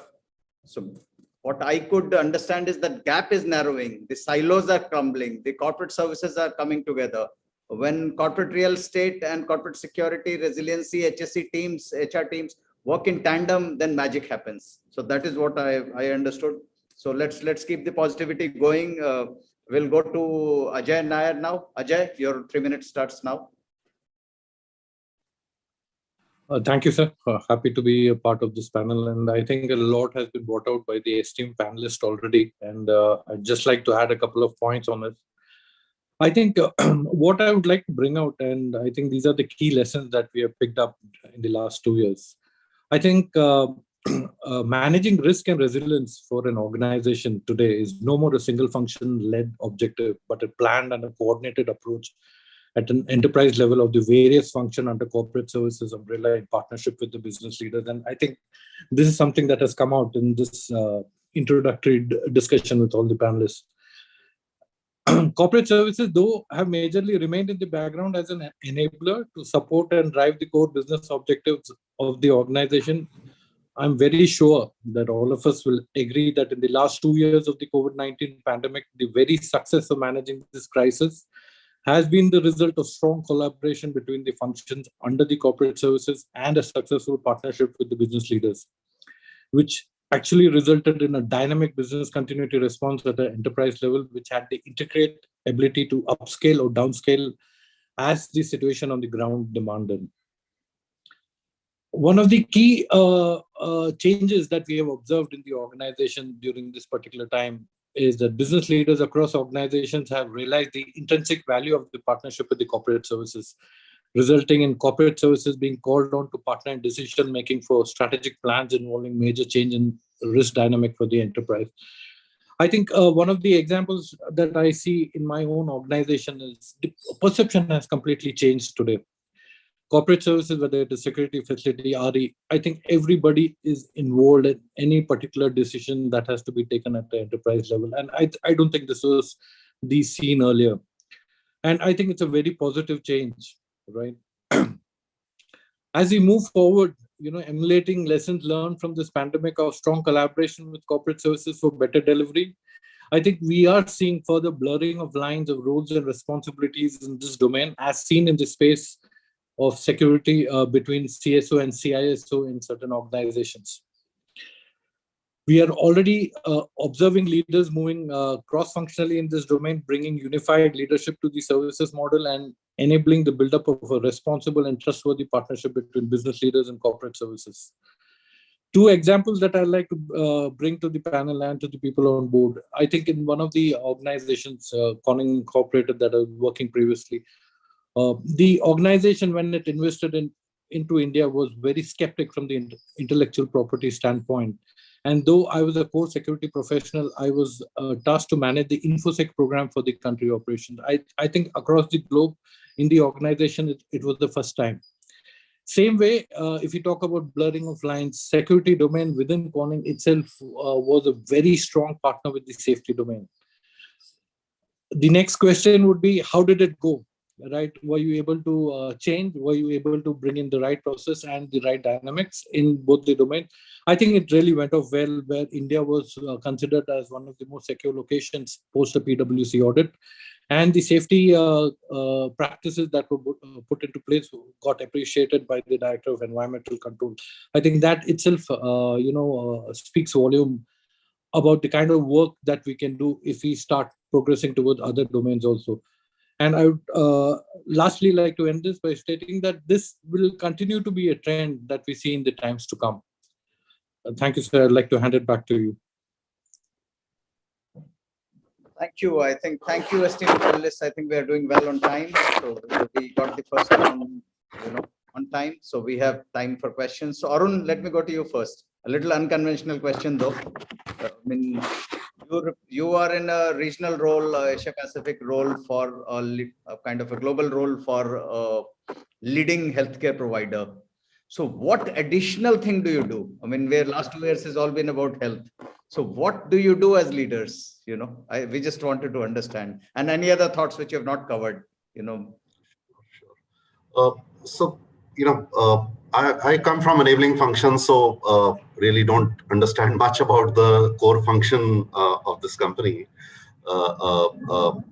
It's health services, and before that I was in HSBC, as you mentioned earlier. So I'm not a banker and don't understand, but real estate and infrastructure is something which I did there and have done here, and that is what I think I make my bread and butter out of. But having said that, coming from a healthcare company, there's a lot of empathy and passion, and it's a very kind company as far as employees are concerned. So extremely kind. So it goes out of the way to ensure that they are taken care of. We have started hotlines for mental health, physical health. God forbid if one of us employees or their family members get sick, where we can dial in and help is available. They won't leave us till we are absolutely healthy, so they'll put counselors, doctors, whatever it takes. So and of course, apart from that, there were various other financial things which were announced, interest-free loans, COVID compensation for you and your family member. God forbid if somebody got sick, no questions asked. Just send a COVID positive certificate and the bills, and you get paid, even if it's a home care requirement, etc. So all those, but they were largely led by the HR teams and the business leadership. As far as real estate team is concerned, and for preparedness, I'm slightly conservative. So we looked inside and started thinking that how can we live with this situation for long. So one thing which, and in offices, if people come to offices, one thing which came up, and based on various CDC guidelines and the ASHRAE guidelines, etc., was that we need to have higher temperatures in the office environment, because in lower temperatures the virus spread is much more and it becomes more potent. So from 21 degrees we increase the temperatures to, let's say, 25 degrees centigrade in offices. Second was, we looked very seriously at indoor air quality, because that's going to be key. And we realized that it's very difficult to arrest or kill this virus with the current technology available. But however, we can control that to some extent by improving the filtration system. So in air handling units, etc., we put MERV 13 and MERV 14 filters, etc. And the challenge which I threw to my team was that, guys, I want air inside my office, irrespective of the pollution levels outside. the air inside has to be better than Geneva in Switzerland or Minnesota in US. And I'm very glad to inform that we have achieved that. So just to share with you that in Gurgaon, while the ambient indoor air quality was running at almost 350 to 450, especially in last 2 to 3 months,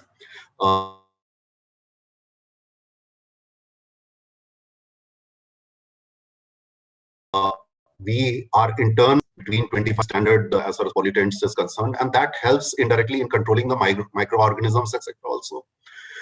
So, that is something which is a major tick in the box, and I don't know how many companies have done it, but this is one initiative which I'm very proud of within our company and setup. Second was that we tried to we realized after discussions with a lot of people that enclosed areas or health, especially viral infection. So if I'm sick, the likelihood of my colleagues who are sitting in the next row or couple of chairs away getting sick are very, very high. So we realized that probably intake of more and more. So we worked on the fresh air intake. So much so in some centers we had VRF units. Sorry, I'm trying not to go very technical, but we had VRF units, and this was not a central system, so air handling units were not there. So in Philippines especially, we had to build some fresh air intake systems there. Including fans, airflow fans, and ducts, etc. The idea was to dilute the air inside so that we are able to reduce the concentration of viruses and microorganisms in the air inside the office.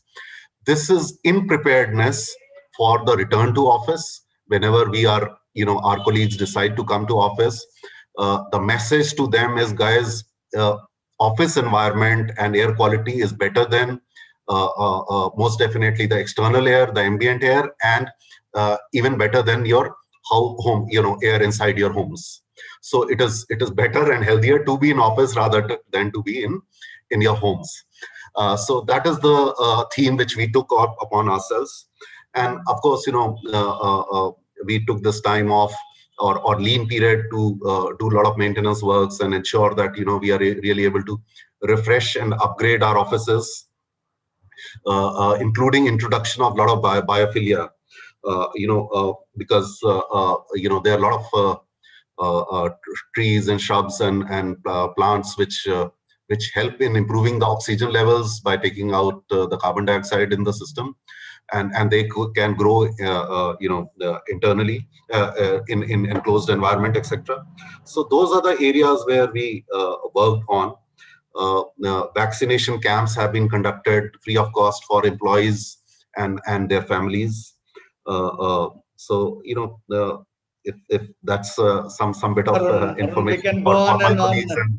Yeah. And I think keep up the great work done, but we would like to give some time to Captain Rajesh also, because Rajesh, based on your vast and diversified experience, what kind of trend lines do you see? And then that's the main theme for today's topic.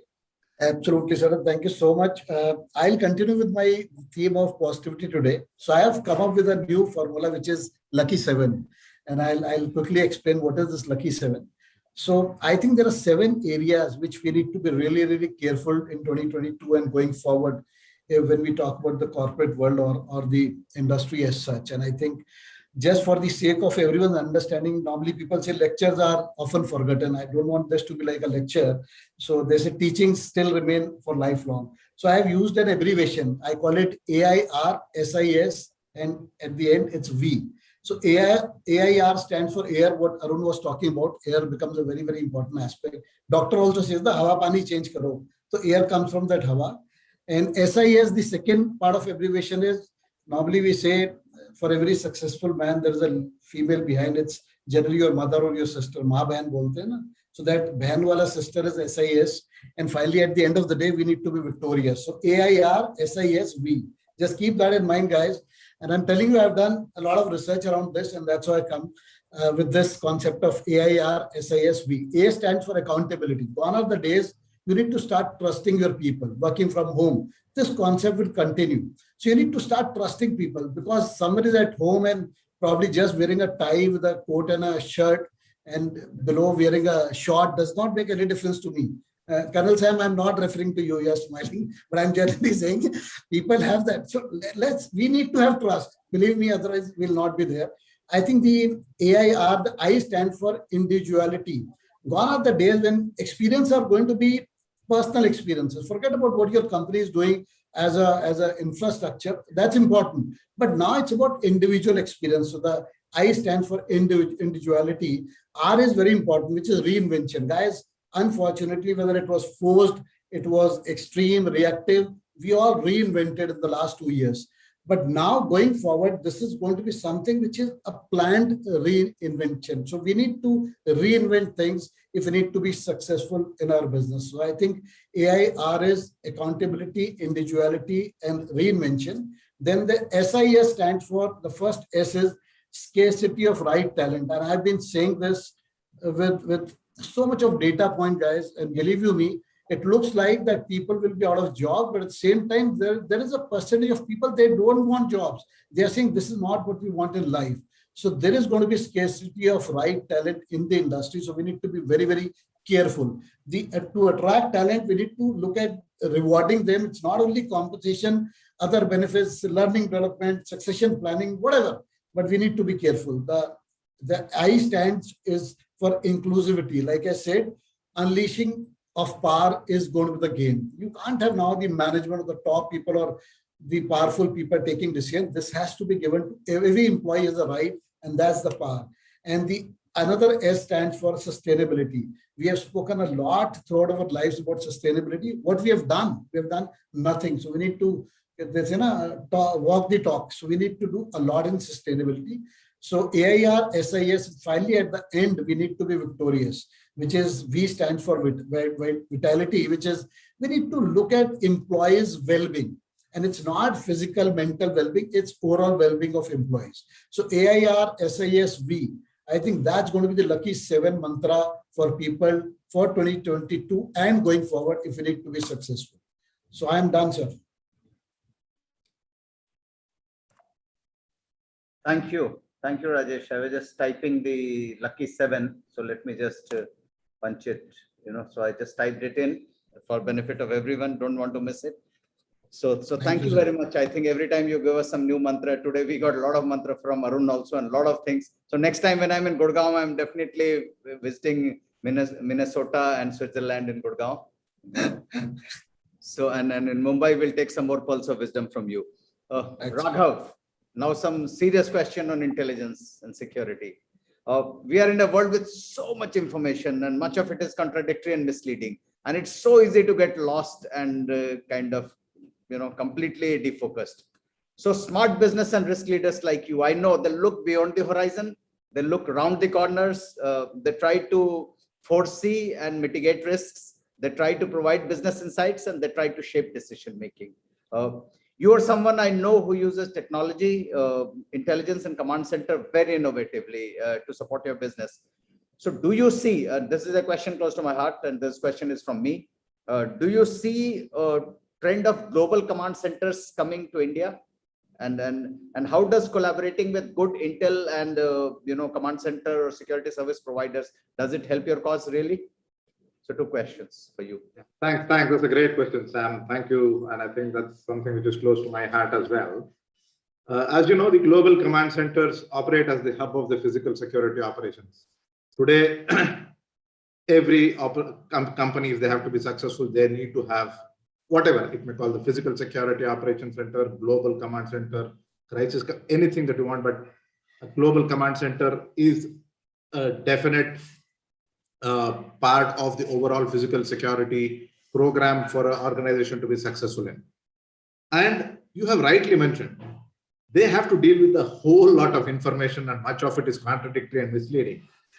Even the right information can be very, very overwhelming for a global organization like ours. So I lead the Global Command Center program globally for my organization.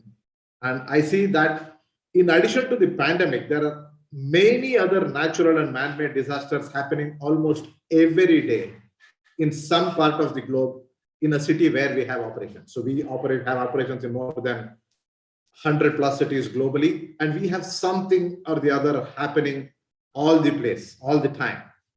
On a monthly basis, we see around 800 to 900 incidents in a city in which we have operations. And these are all not even contradictory or misleading. These are the right information I'm talking about, which comes from intel sources. And this, we will have to, the team in the Global Command Center will have to triage this in a very, very short period of time, then decide what is the right course of action and escalate it accordingly, whatever is the SOP in the organization. And let me tell you, our India Command Center supports Europe, Middle East and Africa, India and Asia Pacific and Japan regions.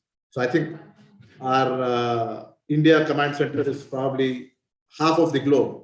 Other than the Americas, everything is managed from here. And I have heard nothing but positive feedback on the services provided by this team from stakeholders across the globe. And this is where I'm coming to the answer to your question. I definitely see a trend of India being home for the regional global command centers. And I think these are the reasons. One, I think the skill set and the exposure that we have in India. India is home to companies which are headquarters across the globe. And the talent pool that comes out of these have a wealth of global experience, which is not found in any other part of the world. Also, I think the cost benefit, the cost of the manpower in India for these roles is highly favorable than anywhere else in the world. And the third and the most important thing, that which is my personal observation, is the ability to cope with demanding situations and being able to think on the feet are some of the key traits that I have seen in the talent here, which is a big differentiator as well. And finally, I think for the command centers to be successful and the organizations to be able to take the right business decisions, support from Intel partners such as MitKat, and I think we have had a fantastic partnership with MitKat, and it's really, really meaningful and actionable information, and the access to the analysts to have more deep dive analysis on any of the things that we think which might affect us have been hugely, hugely helpful in making the right business decisions or decisions which impact the safety of our people. And I think that's has made a huge, huge difference, Sam. Raghav, I've answered both the questions. You made my day, though the work is done by the team, but you made my day and you can see the smile. So thank you very much for the vote of confidence in India and vote of confidence in us. Ajay, your quick key takeaways for leaders in corporate security domain, and what would you consider is as a key to success for a leader in corporate security domain? 1 minute. And Samir, I haven't forgotten you. After this, I'll come to you for a minute and then we go to the soundbite section. Sure, sir. I think the key takeaways, I think, we are seeing a constant change in the risk dynamics. So I think adaptability and agility have become the cornerstone to our function now. Collaborative workspace, security domain has transitioned into a collaborative workspace, risk-based approach, discussions, evaluating best risk mitigation plans amongst colleagues often lead to an out-of-box solution, which is very workable.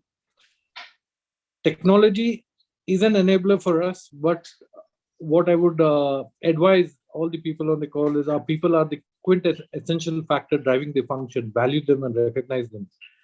And lastly, talent development is the core to the success of the function. And I think in today's times, we are facing a crunch in this particular area, and I think talent development plays a very important role.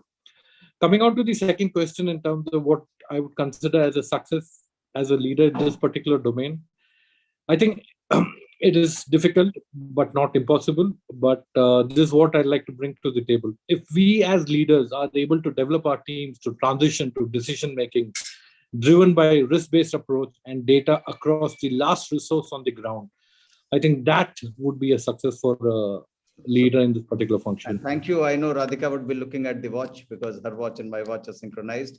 So Samir, you quickly, you can give your soundbite as well as your 1 minute, and then 20 seconds to all the panelists for a quick soundbite. And then I just want to make some acknowledgements and we'll end. Sure, Karan. So from various ways that we would be working to assist we to the new normal, HVAC, command center, technology, talent development, a lot of it, what has been said. I think one of my takeaways from this is primarily on the talent development or the skill development. And that brings us to the fact that, while we are facing the scarcity of the real, of the manpower that we are actually looking at, we definitely need to have a sustainable roadmap around that. We need to envisage what next 5 years hold for us, plan for that, and obviously make sure that we are appropriately positioned to take up those responsibilities. So I think skill development holds very, very important point of view as far as I'm concerned. And yes, with this opportunity, I'd also like just bring in that School of Excellence also brings in a lot of courses, which a lot of you might be aware, some of you may not be aware, but then please do make use of it. So that's about it, Colonel Sam, and I'll give it back to you. So Arun, your soundbite, your summing. Yeah, thanks. One good thing, it's all about positivity, as Rajesh mentioned. So, one good thing is I've got a corner at my home officially as my office. Earlier was working from a dining table or my bed. So thanks to this pandemic. So I think that's one big positive feature. And second and foremost is that, I think thanks to Zoom and MS Teams, etc., it's the end of possibly the telepresence system. Cisco telepresence system. So I think going forward, we are going to have much more collaboration platforms, IT platforms, which are very, very easy. It's going to be an inherent part of our office designs going forward. Raghavendra spoke about the command center and integrated command center and war rooms, etc. So I think that's also which I see as coming in and helping in the collaboration effort and being more prepared for BCP situations. So that's the takeaway, and learning and sharing is going to be very, very important. So thank you so much, Sam, for doing this and bringing everybody together. GACS is doing a great work as far as skill development, etc. is concerned. I think all of us need to participate and bring our problems, issues to these forums and collectively find solutions. That's why we can win this war. Thank you, Arun. Thank you. We win this war together. Captain? Sir, I'll close with a quick story. We must thank MitKat team, and I'll tell you the reason also. A lot of us do a lot of cut paste from whatever data we get from you, present it to our leadership, obviously get numbers for that. So I think at the end, I know this data comes from you and your team. So thank you so much. But only one quick message to everyone in the fraternity, and this comes from I know this is a story from Sabir when he was in a school. Now he looks like to be a very sober guy. He was a very naughty guy. So once he and his friends decided to take a chutti from school, but they didn't have chutti available. So they decided to shut down the school. And the only way they thought was they got 3 goats from somewhere, and they in the night kept these goats somewhere in the school. So as expected, next day morning when everyone came in, they heard and they obviously saw these things, and they realized there is some animal. So they started looking for goats. They gave the number 1, 2, and 4. So the whole school was behind this, and they finally found those 3 goats, but number was 1, 2, and 4. Third goat was missing. And then they declared the holiday. They said, let's look for that third goat. And since there was no third goat, obviously nothing was found. My only advice to the fraternities, guys, there are so many things, there are so many messages coming from all across, and we keep thinking about the third goat, which probably is not even there. So please make sure whenever you present anything, your management, whenever you are working on a strategy, make sure you have authentic, correct data. And probably I'm not saying, but I am confident MitKat is one source, whichever is the source. I'm saying make sure that there's no the third goat, because we keep looking for the third goat and there's nothing, and by the time we realize it's too late. So that's the only message what I have for the fraternity. And since Samir was there, it reminded me of the school days. So that was the only connection we have. Thank you so much, sir. Thank you very much. Thank you very much, Captain. So lucky 7 and the mantra of database decision making. Raghav and then Ajay. Yeah, so mine would be that the physical security function will have to adopt digital transformation in the coming years to remain relevant amidst the ever-changing risk landscape. I think we have been too manual for too long, and that's probably has to change. And we have to become more digital along with every other business that's out there, and be able to catch up and remain relevant and be a force to reckon with. So digital transformation is key. Thank you. Ajay?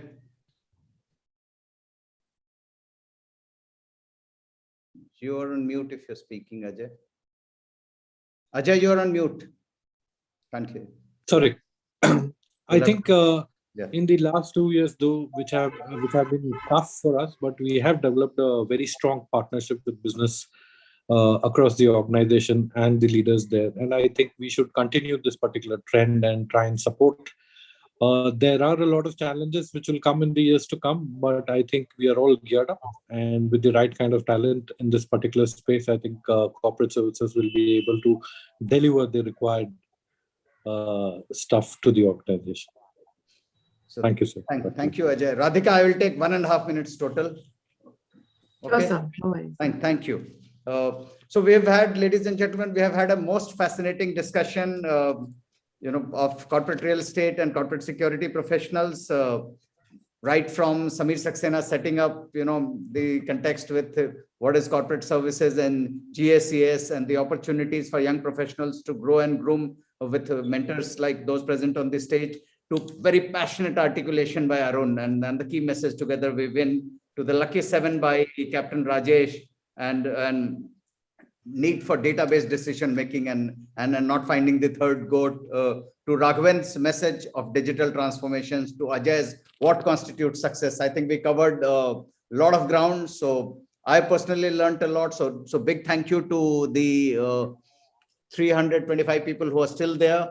And I'll be failing in my duty if I did not acknowledge a large number of thought leaders. I find them in the audience. I can't name all 300 of them, but I'll just probably call out a few, and some of them have put the questions also. I would request them only that you can answer the questions. There is one by General Dr. Pawan Anand. It concerns more on leadership and all. So I think probably you would be in a better position to answer, because wisdom is not our sole prerogative. I can find in the audience General Dr. Pawan Anand, Anuj Singla, Abhishek Mishra of GIA joining in from America, Ankit Sabarwal from Portugal, Ashish Chauhan at the British Council, Ashish Kadam from Marriott, Avijit Nandi, Christina Balra from SAP, Edwin Anthony Extros, sir, former Special Forces officer with Amex, Jaya Ma'am from GSES, Om Prakash Shingare, Fidelity, Padma Prasad, noted resilience expert, Pramod Bhilare, GIA, Pushkar Tripathi, Randeep Singh Janeja, Ratna Pawan, a leading resilience expert, Raja Kadil, my dear friend Varun, who is a leading expert on intelligence, Damandev Sood in resilience, Vaibhav Bansal, Kiran Kanda from GIZ, Mahesh Waknali, Marcus Puchwen, Manish Gulati, Nitin Khandekar, Rohit Kapila, Sanumon, Asia Pacific head for Diageo, Sanjeev Bhalla sir, Sukrut Satarkar, Zaltan. I can go on and all. There are so many experts. It's so heartening. I wish I could give a lot of chance to you, but please feel free to key in your, words of wisdom, for the posterity. It will be a record. So big thank you, ladies and gentlemen. Have a great year ahead, and thank you for balance of the panel. I look forward to the technology panel. My good friend Ramit Gupta is there, and then I'm looking forward to the session on design thinking, the first one in security and risk fraternity by GAP. So Radhika, over to you. Thank you, esteemed panelists. Thank you so much, sir. And thank you all for shedding light on the corporate services outlook for 2022 through your panel discussion and for sharing your insights.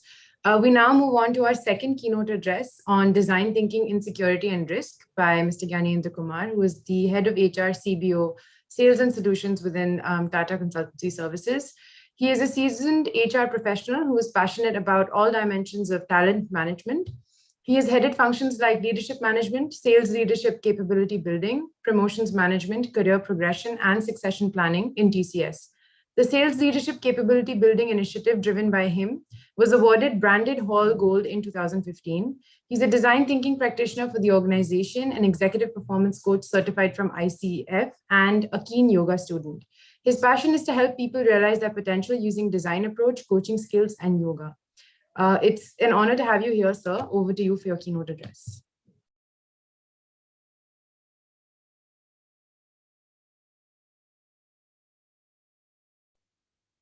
Thank you, Radhika. Thank you very much. And thanks, Answer, for this opportunity to come and speak here. Am I audible? Yes, sir, you are. Yeah, okay, thank you. Yeah. At the outset, a big hello to a lot of friends, seniors, colleagues who I've worked with, and very nice to see you here. And it's so heartening actually in this forum to hear a lot of HR jargon, which generally you used to seldom hear in these talks from the esteemed panelists. And if you had to make a word cloud, I'm sure there'd be 25% of words what we've been using in the past, whether it's skill development, whether it's retention, whether it's attrition, whether it's learning and development, when it's well-being, and so on and so forth. So very heartening to see that. Listening to some of the panelists, I'm absolutely convinced that you all are already practicing design thinking. And it's nothing new. Only thing is you're not put a process to it, and probably you're not taking yourself, or you're not completing the entire cycle of design thinking. That's the only difference. And I'll in fact start with a very common question, which generally gets get asked at the end of a workshop that I generally take on design thinking. And this is a lingering question in a lot of people's mind about the applicability of design thinking to small enterprises, small companies, individuals, and all that. And I must convince you, and I must tell you that you may hear a lot of examples, you may read about a lot of examples from big brands like Amazon, Nike, so on and so forth, IDEO, who have been working in the space of design thinking for a very long time.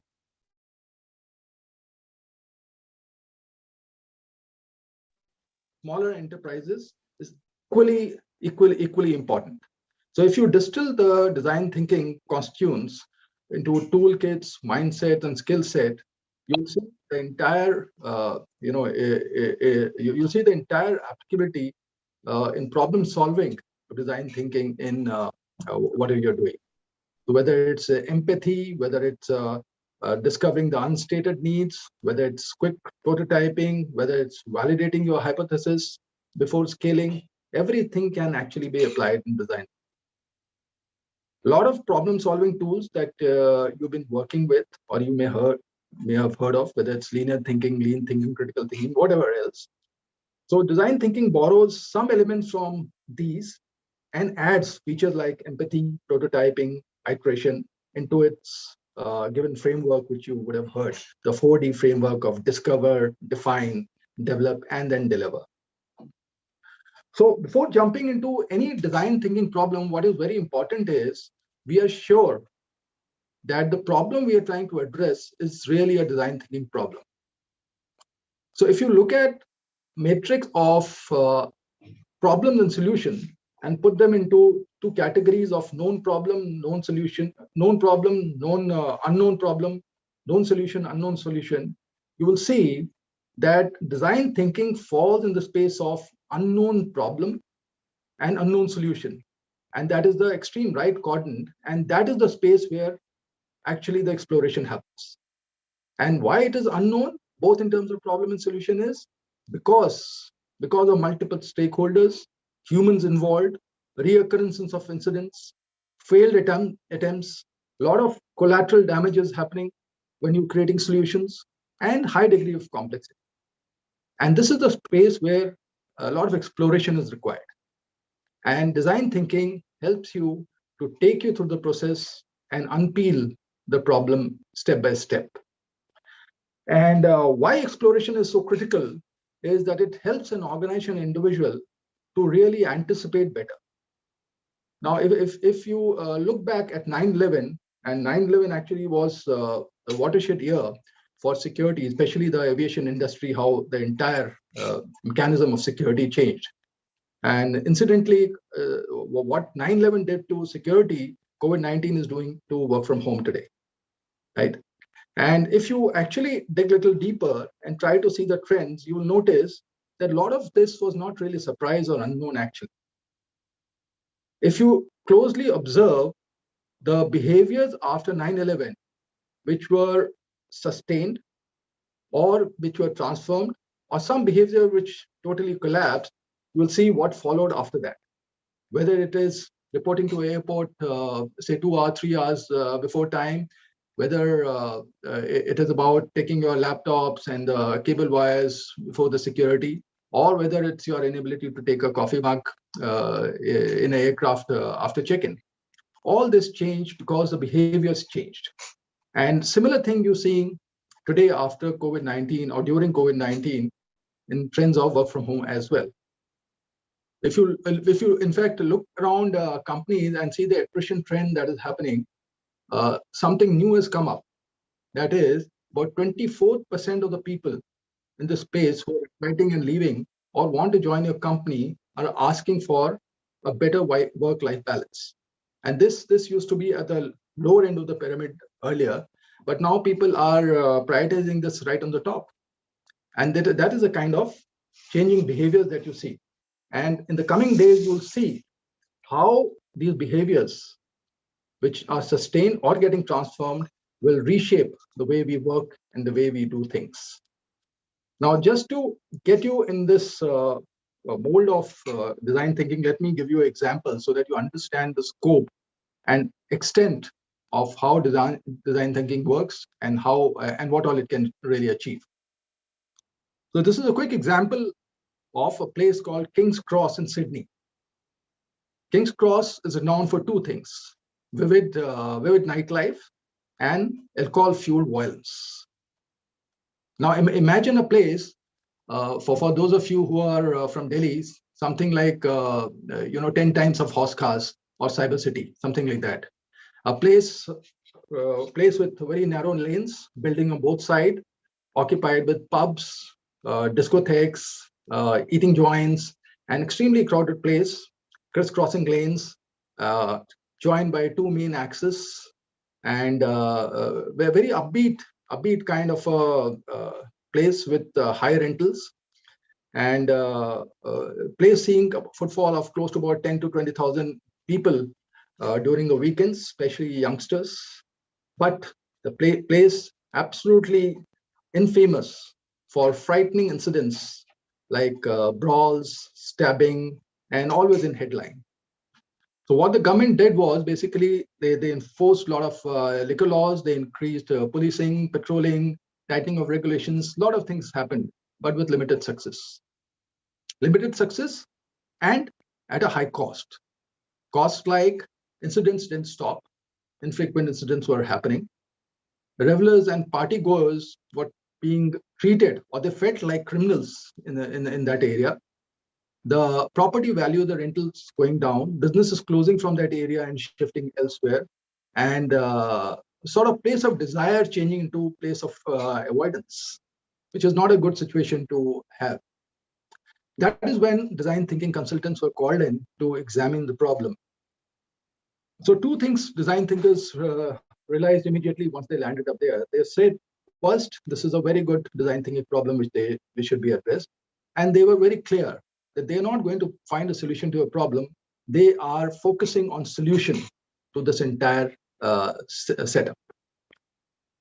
During series of workshops thereafter and brainstorming, they unpeeled the problem one by one and over days, and they realized that this problem actually was something very close to a musical festival, with setting and contest very close to what happens in a music festival. But the difference was in terms of how amenities were organized in the setup called King's Cross. And they immediately jumped into a two-way approach. One, they said, let's work on distraction. And second, let's work on extraction.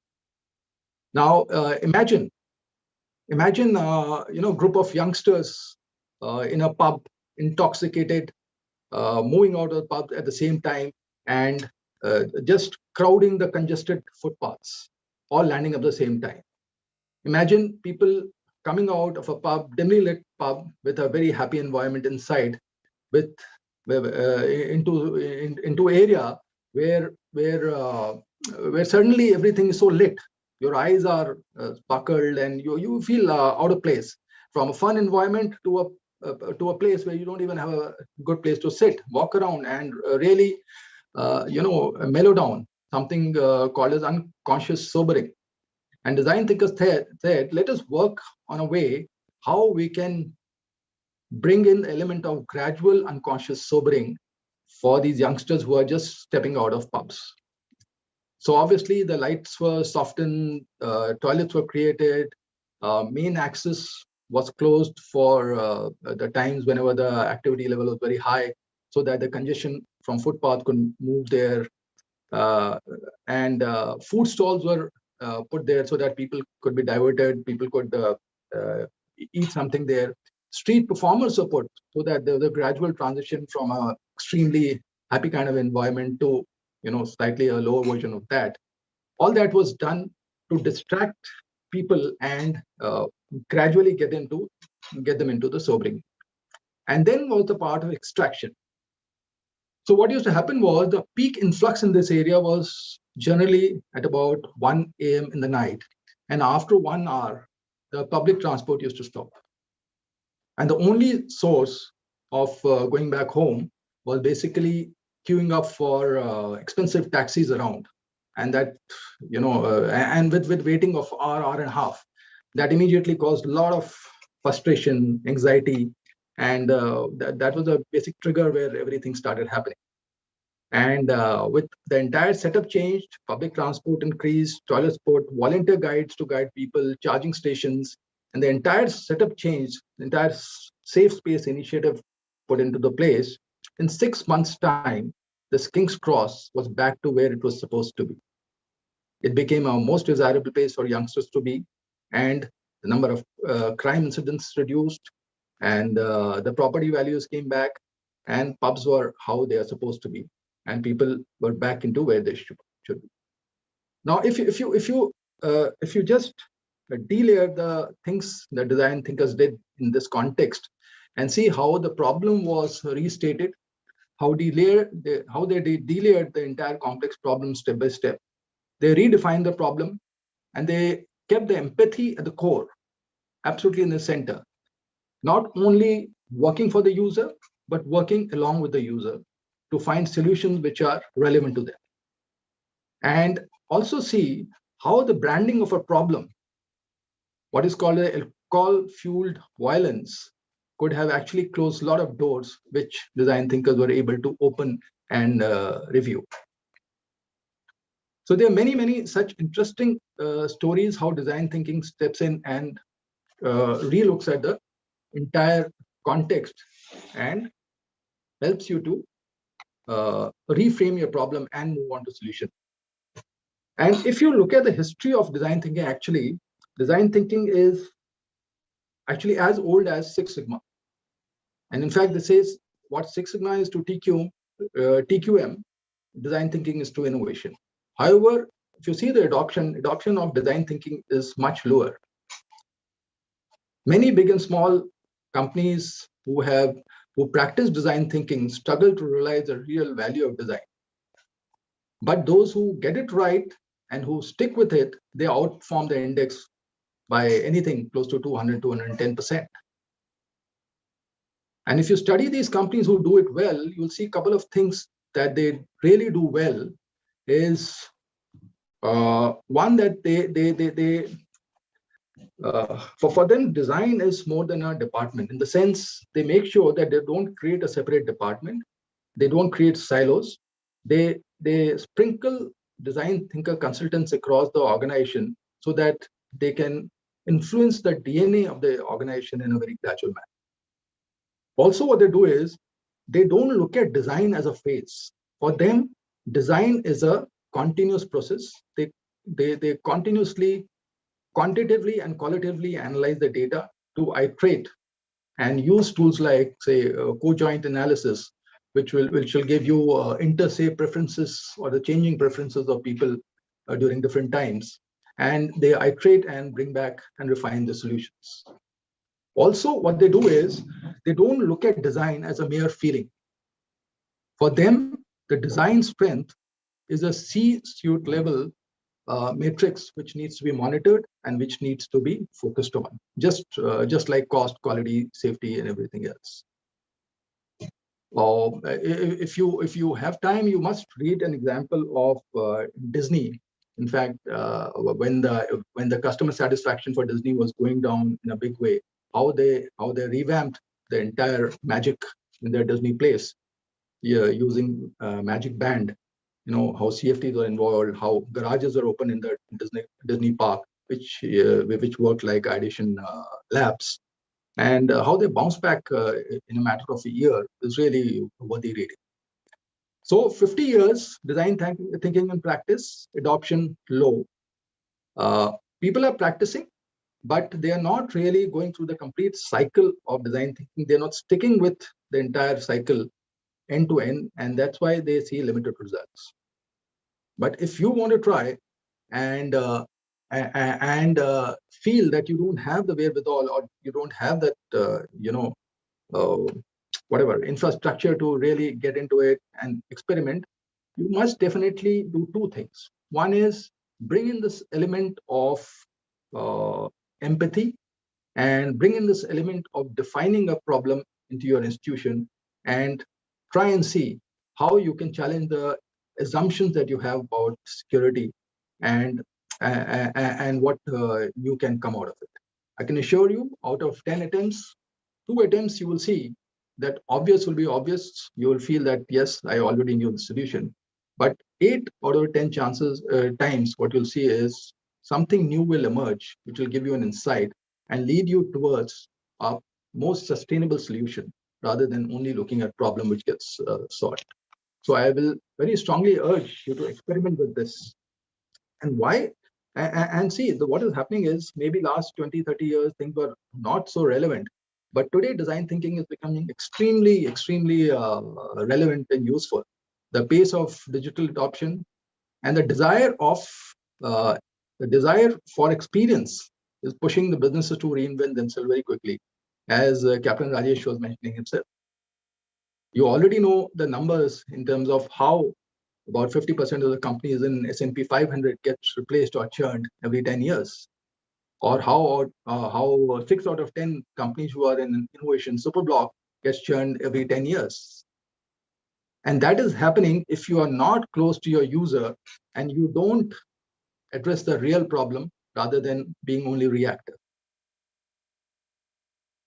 And if you look at actually how the markets are shaping, let me give you a couple of examples. See, today what is happening is products and services have blurred into experiences. Why does it happen that you have an IPL and you have an option of seeing IPL at home, but you want to buy a ticket, travel across cities and go and see IPL in that crowded area? Just about experience. The question is, can you commoditize, can you create experience in undifferentiated products, very common products? I think you have to look at an example of Titan, how they did it so beautifully in our watch industry. In times when only HMT and Alvin existed, Titan came in, they changed the entire experience of watch industry, how the showrooms were created, how it became a gifting item, how the sales and service was managed, how it became a collector's item. The entire experience totally changed. Also, if you see today, the problems are getting multifaceted. Every problem today has an element of usability, and not only functionality and aesthetics. See the example of two-wheeler market. Two-wheeler market till some time back only focused on one differentiation, and that was mileage. Your heroes and Bajaj and TVS and everything of the world, that is the technical focus where it was. And then jumped in Honda Activa. Honda Activa came into the scene and it changed the entire focus from technical mileage focus to convenience. It was a product designed for young and old, male and female, urban, gearless, broad seats, comfortable, storage space, and good cost. And what did it do? Honda Activa captured 15% of market share just by changing the perspective. So what had happened was the competitors had defined their problem very, very narrowly, only in technical terms. So it was not about redesigning of a product. It was actually redesigning of the thinking. And actually, if you really look around, you'll see there's an entire morphing of B2B industry to B2C industries happening. Companies like, say, Dr. Reddy and Biocon, medicine manufacturer, distributors, they are trying to map the entire life cycle of a patient and see at which stage or which stage of a cycle of a patient can they make a difference, and are they being relevant to each stage or not. In fact, you go to Biocon office, you'll see big posters there, their entire journey of a patient from start to end has been mapped, and you'll find employer's name written at each stage, highlighting how they're making difference at each stage of a patient's life journey. Why design thinking is so relevant today? You see the widespread digitization of human engagements. Look at Paytm. Have you ever, or I don't know how many of you have ever called a call center or spoken to an agent in Paytm, but you are transferring money. And not only you, your sabziwala, your dhobi, your cobbler, everybody. I mean, what confidence in transferring? This is absolutely a different time that we are looking at. And this is the time we have to really challenge ourselves. You look at how the business models are getting challenged today. Products remain same, but how they're consumed make a difference. See movies today. Movies you can see in theater, you can see on a DVD, you can see on Netflix, but the entire business model has changed in everything. And the surprises that the consumer market is throwing. Sorry, the surprises that the consumer market is throwing. Whether you look at say auto industry, but 2 years back, SUV was the sales of SUV really surged in India. I mean, no real logic.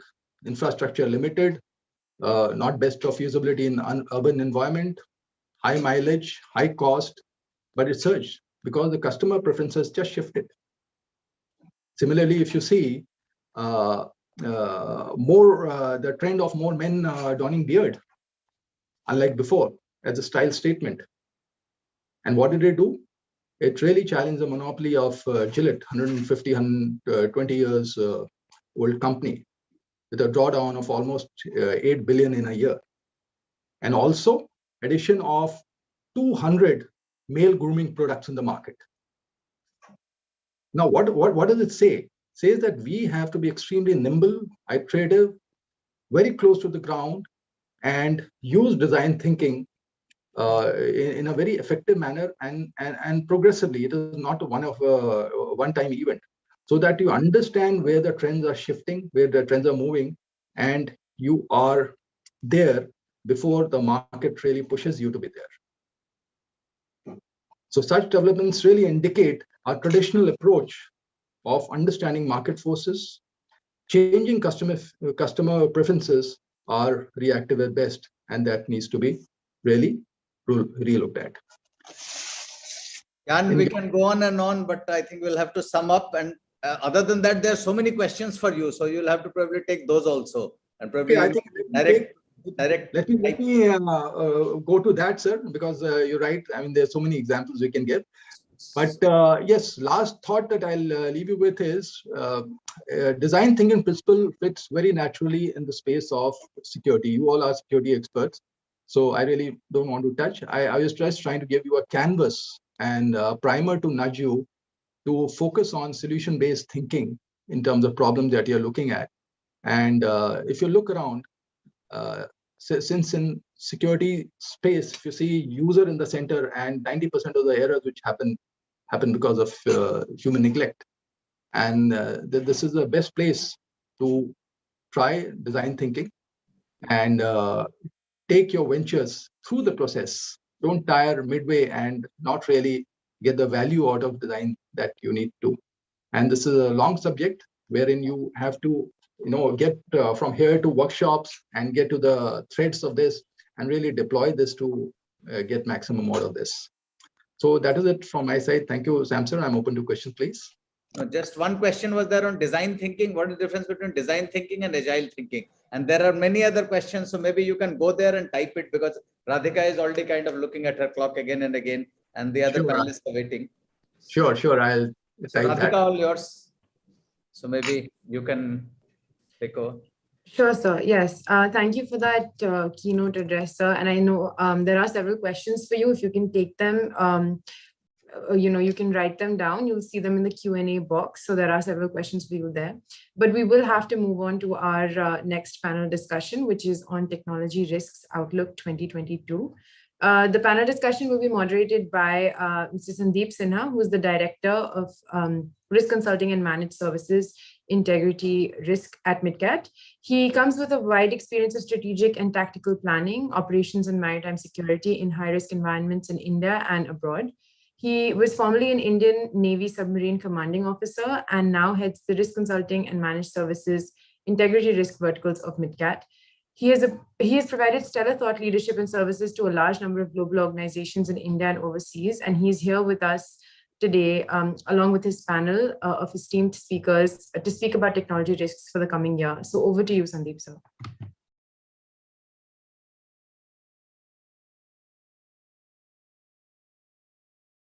So you're on mute. Thank you very much, Radhika, and for the introduction. And thank you, audience and speakers of the previous panels. Thank you for the keynote addresses too. So if we were to find one common thing between whatever has been said during this discussion today, it has been technology. Now, technology definitely has been the great enabler. There is no doubt to it. It has led to various other multi-tiers of business development in terms of models and opportunities. And because we are centered around the risks, technology also opens up a plethora of risks and threat vectors that we all need to be very conscious of. And we need to manage the risks that emanate from them. To discuss this particular subject, I have a wonderful panel of industry respected speakers, and I will just take a few minutes in introducing my dear friends. First up is Ramit Gupta. Ramit, may I request you to turn your camera on?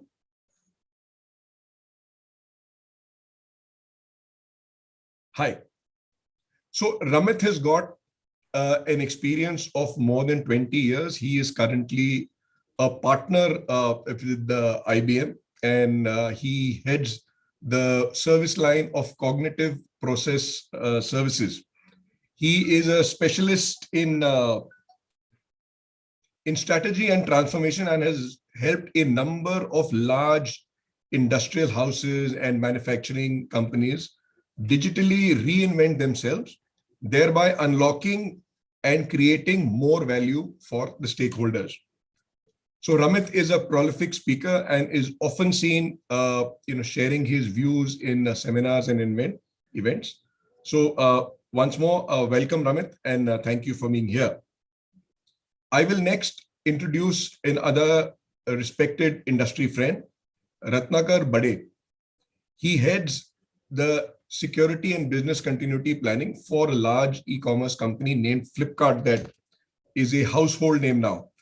And Ratnakar has been driving operational excellence in all sectors that are associated with the supply chain and e-commerce, ranging from banking, sourcing, manufacturing, R&D, logistics, and he does this with aplomb across India, MEA, and Southeast Asian regions. He is also a known face in the risk, resilience, and security fields, having been the co-chair of Hanoi OSAC, a significant contributor to ACES, and a co-op board member for TAPA. Prior to his current assignment, he has worked with major firms such as Microsoft, Nokia, and even the Reserve Bank of India. So we are very privileged to have Ratnakar here. Ratnakar, may I request you to turn your camera on, please? It's already on. Thanks, Sandeep. Right. Great. Great. So again, privileged to have you here. Next up is Mr. Sai Chandrasekhar, who heads the Risk and Resilience at Societe Generale Global Solution Center. And like all my other respected panelists, he too has 20 plus years of hands-on experience in managing enterprise risk security across the BFSI sector, ranging from retail banking to the corporate governance levels. He is a very known name and an acknowledged thought leader in forensic accounting, anti-money laundering, governance, risk and compliance, policy and practice, operational risk, fraud detection and investigation, and a host of other fields that pertain to risk and resilience in his industry. I will also like to introduce to you Mr. Ratanjeet Joshi. He is a very senior person in the security and risk field, and he is currently the Vice President and Head of Security of the Bangalore International Airport. By qualification, he is an engineer from IIT Kanpur, and he has got vast experience in critical infrastructure protection of vital facilities, ranging from strategic oil reserves, thermal and hydroelectric power plants, nuclear fuel reserves, and he is also experienced in working with the United Nations. Further, his contributions have been very significant in the field of corporate security, aviation security, integrated security management, threat and vulnerability risk assessment and exercises, investigations, executive protection, business continuity, and whatever you have in the risk field. So again, Ratandeep sir, we are very privileged to have you here, and thank you so much for accepting our invitation to be on this panel. Thank you, Sandeep. Thank you all. Here. Right. So with the backdrop of the theme of today, that is Technology Risks Outlook 2022, and what we just discussed in the preceding sections, Ramit, I will request you to take us through your experience of having seen technology generally develop over the last 5 years or over the last decade, and what your views on the pace of technology availability, acceptability, deployment at scale, and the new opportunities that you see technology bringing up in the near term. And I would also request you to speak a bit about your observations of how companies view technology risks. Is it only a opportunity and is everything rosy, or is there something to also guard against? Over to you, Ramit. I hope I'm audible. And first of all, thank you very much for having me on this panel. It's very humbling to be part of such an august team. So thank you very much for having me here. To the question which you have raised, it's a very pertinent question.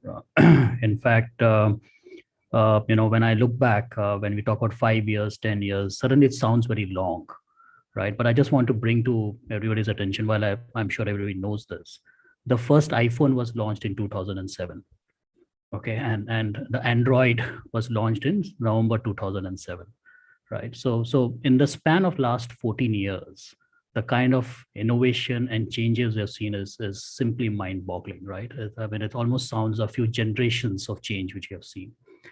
So coming back to the way I see the world, right, and the way I think IBM also looks at the world, is that good old days, around a decade back, most of the conversation was about setting up large, giant enterprise applications. There was a lot of focus on implementing ERPs, what we call a system of records, or companies would implement a CRM system, and you had a very large, data center, hosting a lot of these applications in a closed environment. And people were working from office most often than not. And there was a debate whether an employee needs to be given a desktop or not, right? That was the scenario almost around a decade back. And cut to today, right, where there are more hand phones, more devices than the people, right? And the entire, in my opinion, the shift has been from gigantic monolith enterprise applications to what we now call a system of engagements, right? So everybody is now moving into what we call as platforms, which brings all your partners, whether it's your vendor, your customer, your employee, your stakeholders, everybody into one system of engagement. For the sake of simplicity, we call that as a workflow, where work is simply moving from one person to another, as you would imagine in a good old government offices where files are moving from one desk to another, right? And that person may be sitting anywhere in the world. He's sitting whether in India, whether sitting outside, sitting in office or outside location, and he's accessing it through multiple systems and devices. So that's where I think a lot of focus has gone into. Increasingly, it's all about what I call as driving experience to make it easy for people to work. And second is helping decision making faster in a more rule-based compliant environment. We're not compromising anything. So there's a lot of focus on analytics and decision support systems so that the employee or the person can take quick reactions. And it's all power of one, right? Increasingly, it's about how Ramit consumes data, and hence how should we present the data to Ramit, and that Ramit could be an employee, could be a millennial employee, or could be a customer. So that's where the focus is clearly going into. Having said that, right, and looking forward, it's even more dangerous. The change we have seen in the last 14 years is almost 2 generations. I think in the next, in my opinion, the change is only going to accelerate with a lot of focus happening on self-learning algorithms.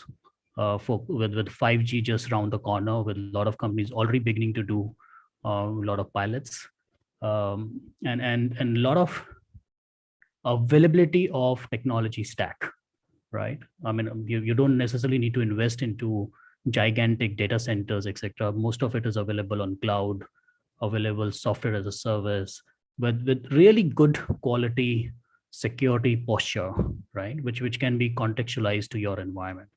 And hence, the speed to market is shortening. You don't wait for 6 months anymore. People talk about 6 weeks for a product to be launched. And I'm sure my colleague from Flipkart will talks about in days, right? Weeks is too long.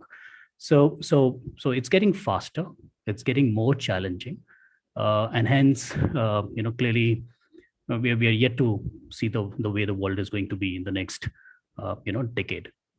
Coming to your last point about risks, within IBM, we carry out our own research and assessment. There's an agency called IBM Institute of Business Value, which continuously engages with the CEOs to really see, what are the areas of their focus and how prepared they generally feel they are. Okay. Now, around 2 years back, around the time before COVID hit us, at that time, almost 60% of CXOs, they did feel technology risk is a concern. All the CXOs did say that technology risk is a concern, and 60% of them felt they are ready and prepared for it. Okay. We recently redid that question, right? And while technology risk continues to be a high area of concern, 40% of CXOs feel they're prepared, right? So the level of confidence seems to have gone down, and it might be driven by the fact that suddenly, the corporations have got exposed to working from home. They may feel they're not ready. There might be data issues, etc., etc. And hence, security clearly is a great area of concern. At the same time, a great opportunity, because that's how I suspect a lot of innovation will happen. And it's clearly a very important initiative. And when I'm making the statement, this is not colored with the lens of the West. Okay, this is pretty much true in India. In fact, IBM is privileged to be working very closely with a lot of corporations and government in India around driving significant investments in workflows, improving the experience of clients, leveraging high quality data analytics for better decision making as we speak and go forward. Even in my business, which I run within IBM, which is the which is the BPO business and finance operations we do for clients, there has been a significant change of a business model, right? Till around 2 years back, we were always working 100% from office, right? The BPO stuff, one was not very comfortable or confident that the data will remain secure. It's always felt comfortable to be kept within the office premises, to now where 95% of my team is working from home, and we continue to be in a BCP environment. So I think, these are genuine concern areas, genuine areas of opportunity. At the same time, I'm sometimes concerned about how the organization and the corporation will look like, 5 years henceforth. I mean, there'll be just too much further change. And hence we as leaders, we just need to keep our focus on the future and keep driving towards it. Thank you, Ramit. I think you made some very fantastic points. The graduation from the traditional pipeline model to the platform model, which is supported by technologies like 5G, cloud, and SaaS, and the superbly reducing speed to market. Yeah, I've just taken down those notes. And now you did mention Flipkart, and while you spoke about the speed to market, I will just recall what Mr. Rajesh Shekhawat said during panel 1. He also spoke specifically about the supply chain, and we do see that these supply chains are getting increasingly globalized, multi-tiered, and integrated, and this has been enabled by technology, and technology seems to have disproportionately enhanced the efficiencies at all stages of the supply chain. We also know that e-commerce is one of the, or rather the largest and fastest adopters of this kind of technology, and it spans the supply chain end to end. Now, with e-commerce slated to grow exponentially in India and generally this part of the world, and we find more and more businesses are remodeling their platforms or the basic rationale for business around e-commerce. So I would like to know from Ratnakar that what are the key areas of concern that e-commerce companies have, and what do you see them doing? And more importantly, what do you feel they should do over the medium term so that the risks that emanate from e-commerce per se and supply chain in general get mitigated? Thanks, Sandeep. I think there was great articulation of complete landscape of technology evolution and future from Ramit. So thanks, Ramit, for that. So I would say, most of other panels and typically the theme of the complete discourse here is about technology and how it is spanning out for the supply chain.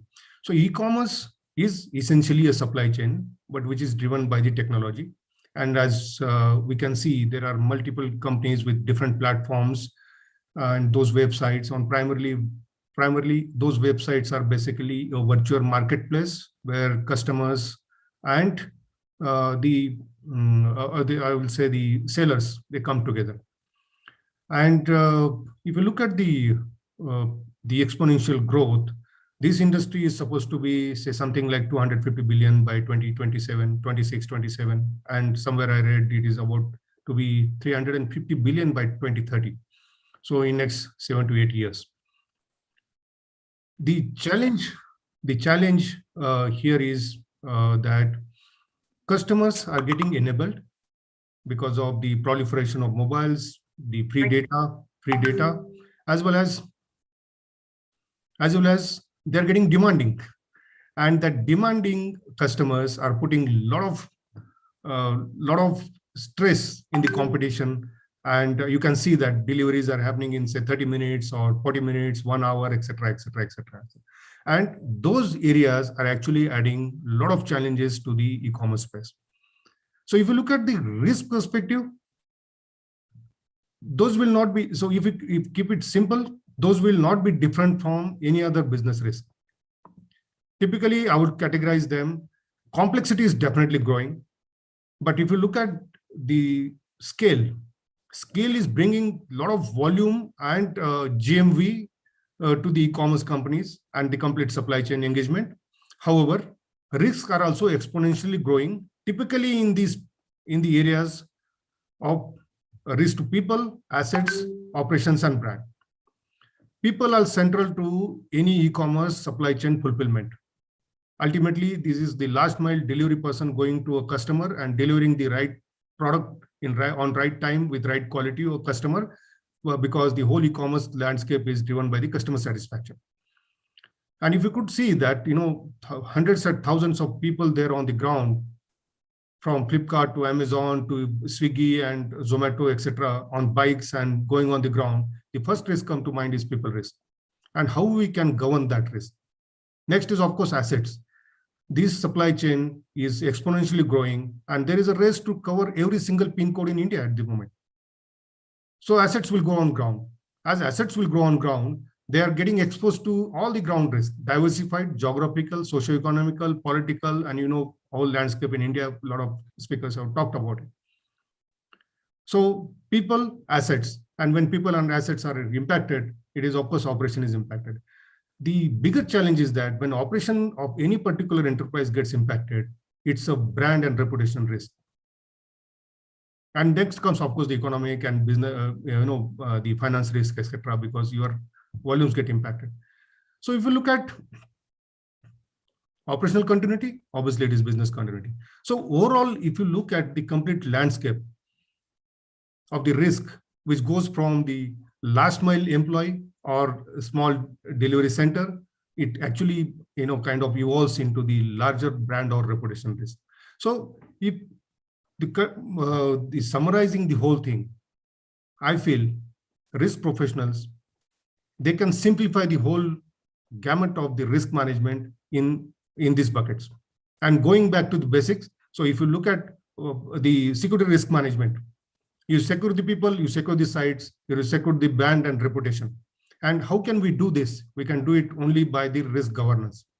You cannot run behind, hundreds of people on ground. You cannot keep running to respond to hundreds and thousands of incidents. So we need to have a risk governance, and risk governance is always proactive. We require a systems model. We require a proactive intelligence. We require a predictive intelligence models, and we require those systems. And all those systems are defined by the technology. Ramin said that there are lots of off-the-shelf products. I have a different view.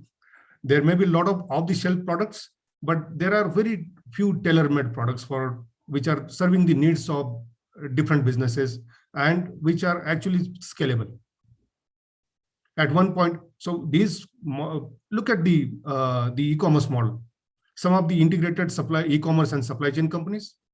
There are some are only the delivery companies which serve to diverse offline businesses which want to go online, and some of them are actually the Uber and Ola of the e-commerce.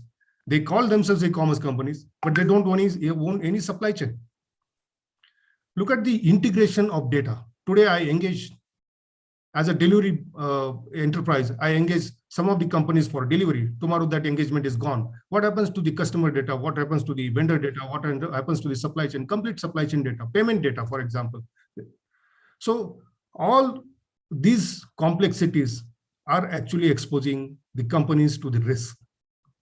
And those risks can be mitigated only if there is a proactive governance model in place, and that has to be driven by the technology. Which technology? There are experts on the panel which would articulate about the technology. Technology we require in the business space in terms of people data, inventory data, supply chain data, vendor data, product data, for example.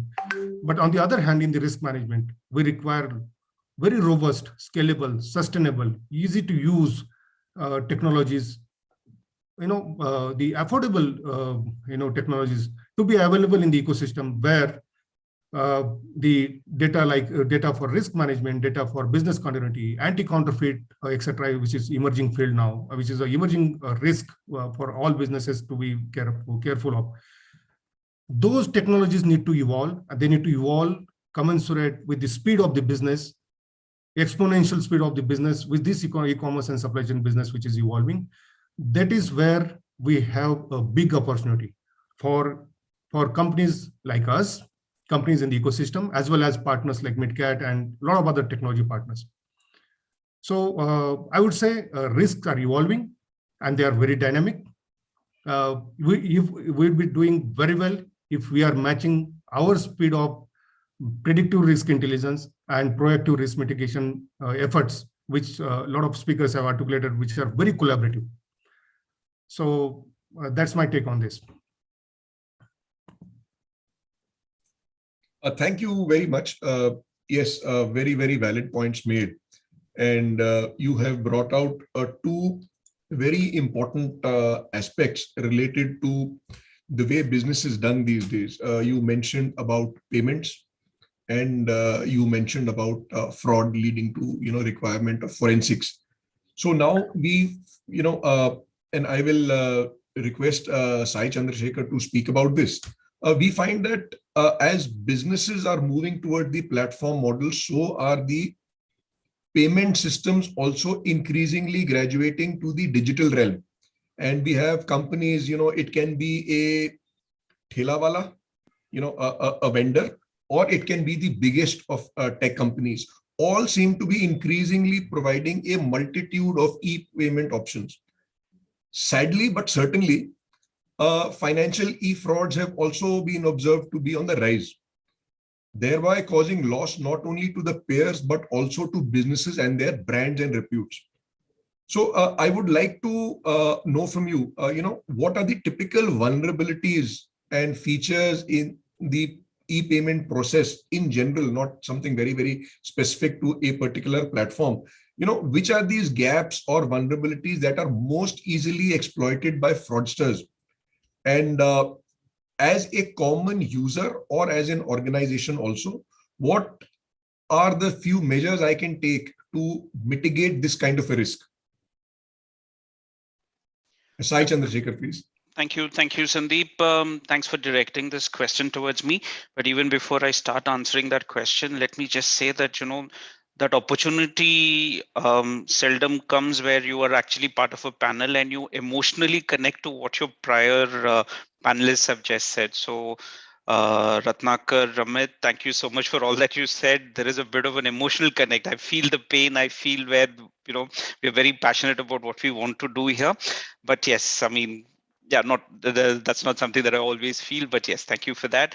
So very quickly, I probably might want to take a twist at the question and look at it a little differently, and perhaps what is being celebrated as a big step forward in the space of digital payment capabilities is also causing nightmares to fraud detection and prevention personnel across the globe. Many organizations in the space of enabling digital payments spend millions, if not billions, in building these capabilities.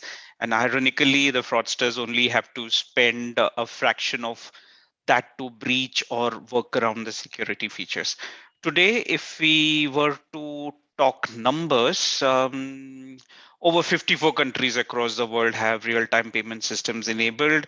We all probably know that India leads this space, and in 2021 alone, over 40 billion real-time transactions were reported, and that without any guesses was worth over a quadrillion rupees. Imagine the quantum of value for a fraudster, even if their success rate is 0.001% of that kitty. Needless to say, every single one of us are vulnerable to these kinds of fraud, and that makes it all the more merrier for these criminals. What makes it even more lucrative for criminals is the absolute lack of boundaries when it comes to defrauding gullible customers. Some of the traditional sources of begetting criminal funds are no longer needed for most transnational criminals, as this is a minefield of opportunity with higher success rates and relatively way lower risks. We've seen many organizations that are in the space of e-commerce that have to write off millions of rupees, dollars, whatever you want to call it, as operational losses. Some find it extremely difficult to sustain as it eats into their operating costs. There is nothing out there that makes it fraud proof as well as things stand today. In terms of what exactly are the vulnerabilities, I would say that the very fact that it is virtual makes it absolutely vulnerable. If we were to look at the common types of frauds that occur with digital payments, you have these cashback frauds, which is very famous these days, which is nothing but baiting people with offers of cashback and providing them a link. Instead of receiving cashback, you will see cash gone from your account. And then there is also the UPI ID spoofing, which is kind of picking up big time now in India as well, where scamsters make subtle changes to the UPI IDs of a legitimate or popular brand to divert money. There is also fake customer calls, fake KYC, fake websites, and so on and so forth. Organizations vulnerable to these kinds of fraud have a two-pronged approach to mitigating these risks. One would be what I just discussed, and it's about investing in spreading awareness amongst its employees as well as customers, as these two groups happen to be the weakest link or probably the most vulnerable in their fight against fraud. The kind of technical advancements have also led to organizations investing heavily in introducing AI and ML as part of their fraud control capabilities. Some of these are so sophisticated that today they have been successful in identifying and eliminating access to fraudsters even before they can actually start causing damage. A large number of organizations have started building safety nets that go beyond these preventive measures and invest as much in their post-facto detection capabilities as well, so that they are better equipped in analyzing trends. Also, there is merit in proactively scavenging the internet for any malicious content that is potentially directed towards their customers. Organizations today have had huge successes in preventing fraud and saving their repute through this method. Like with all cyber crimes, and this is no different when you think about it, awareness is the only weapon that common users have. Of course, there are various tools and techniques, but I'm of the opinion that they are all more effective if one were to be aware of the criminal's modus. Basic preventive measures like not being gullible to online deals from non-reputed sources that are too good to be true, offers for cashback, gift hampers, etc., are necessary first steps. So as we think about it, one must also be extremely cautious about unknown callers these days. I can confirm to you from my personal experience that I've received quite a few calls over the last couple of years from my new relationship manager from my bank, who is just being helpful in ensuring that my account is not frozen because of my missing PAN number or Aadhaar number. My real relationship manager, interestingly, has not called me since I opened the account.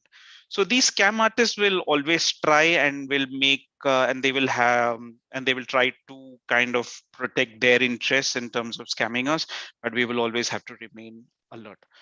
I'd probably take a moment to stop here and give the opportunity to my other panelists to share any additional views. I know all of them, like I mentioned, share the same rigor and passion when it comes to preventing financial crimes.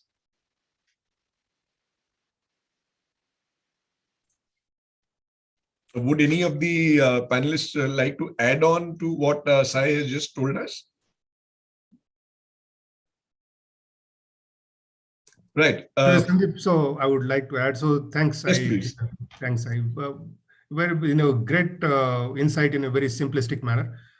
We are also big. We have a big exposure, and typically our customers have big exposure to all those fraudsters, and that is one of the primary area of risk mitigation.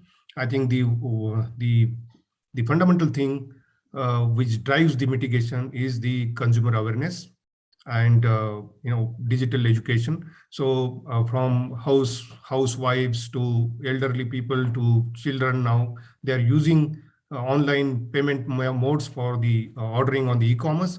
Awareness is the fundamental principle. And of course, we need to have established channels of reporting those frauds, escalations, and very quick response to those, along with our partnership with law enforcement and other agencies. So thanks, Sandeep. A very pertinent point, Ratnakar. Yeah, so now all of us, I think in all of us, the need to be more aware and be a little more skeptical, bordering on paranoid without, restricting ourselves is, I think, the need of the hour. Thank you so much, Sai. Thank you so much, Ratnakar.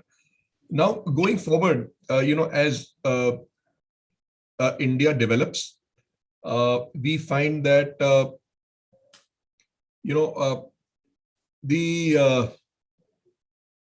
there is an increasing collaboration appearing between governments, terrorist groups, and criminal agencies to disrupt or deny the use of certain critical infrastructure or assets or installations or facilities of other target governments or even vital companies, etc., in another country. North Korea, perhaps, is just one of the examples. There are rumors that a couple of East European countries also indulge in these as a matter of state policy. We are also very acutely aware of countries in our neighborhood which use terrorist means as state policy, and now they are also using technology. So when it comes to protecting a critical infrastructure, for example, in airport, we all know that India is one of the most attractive and the largest market for airports and aviation transportation per se.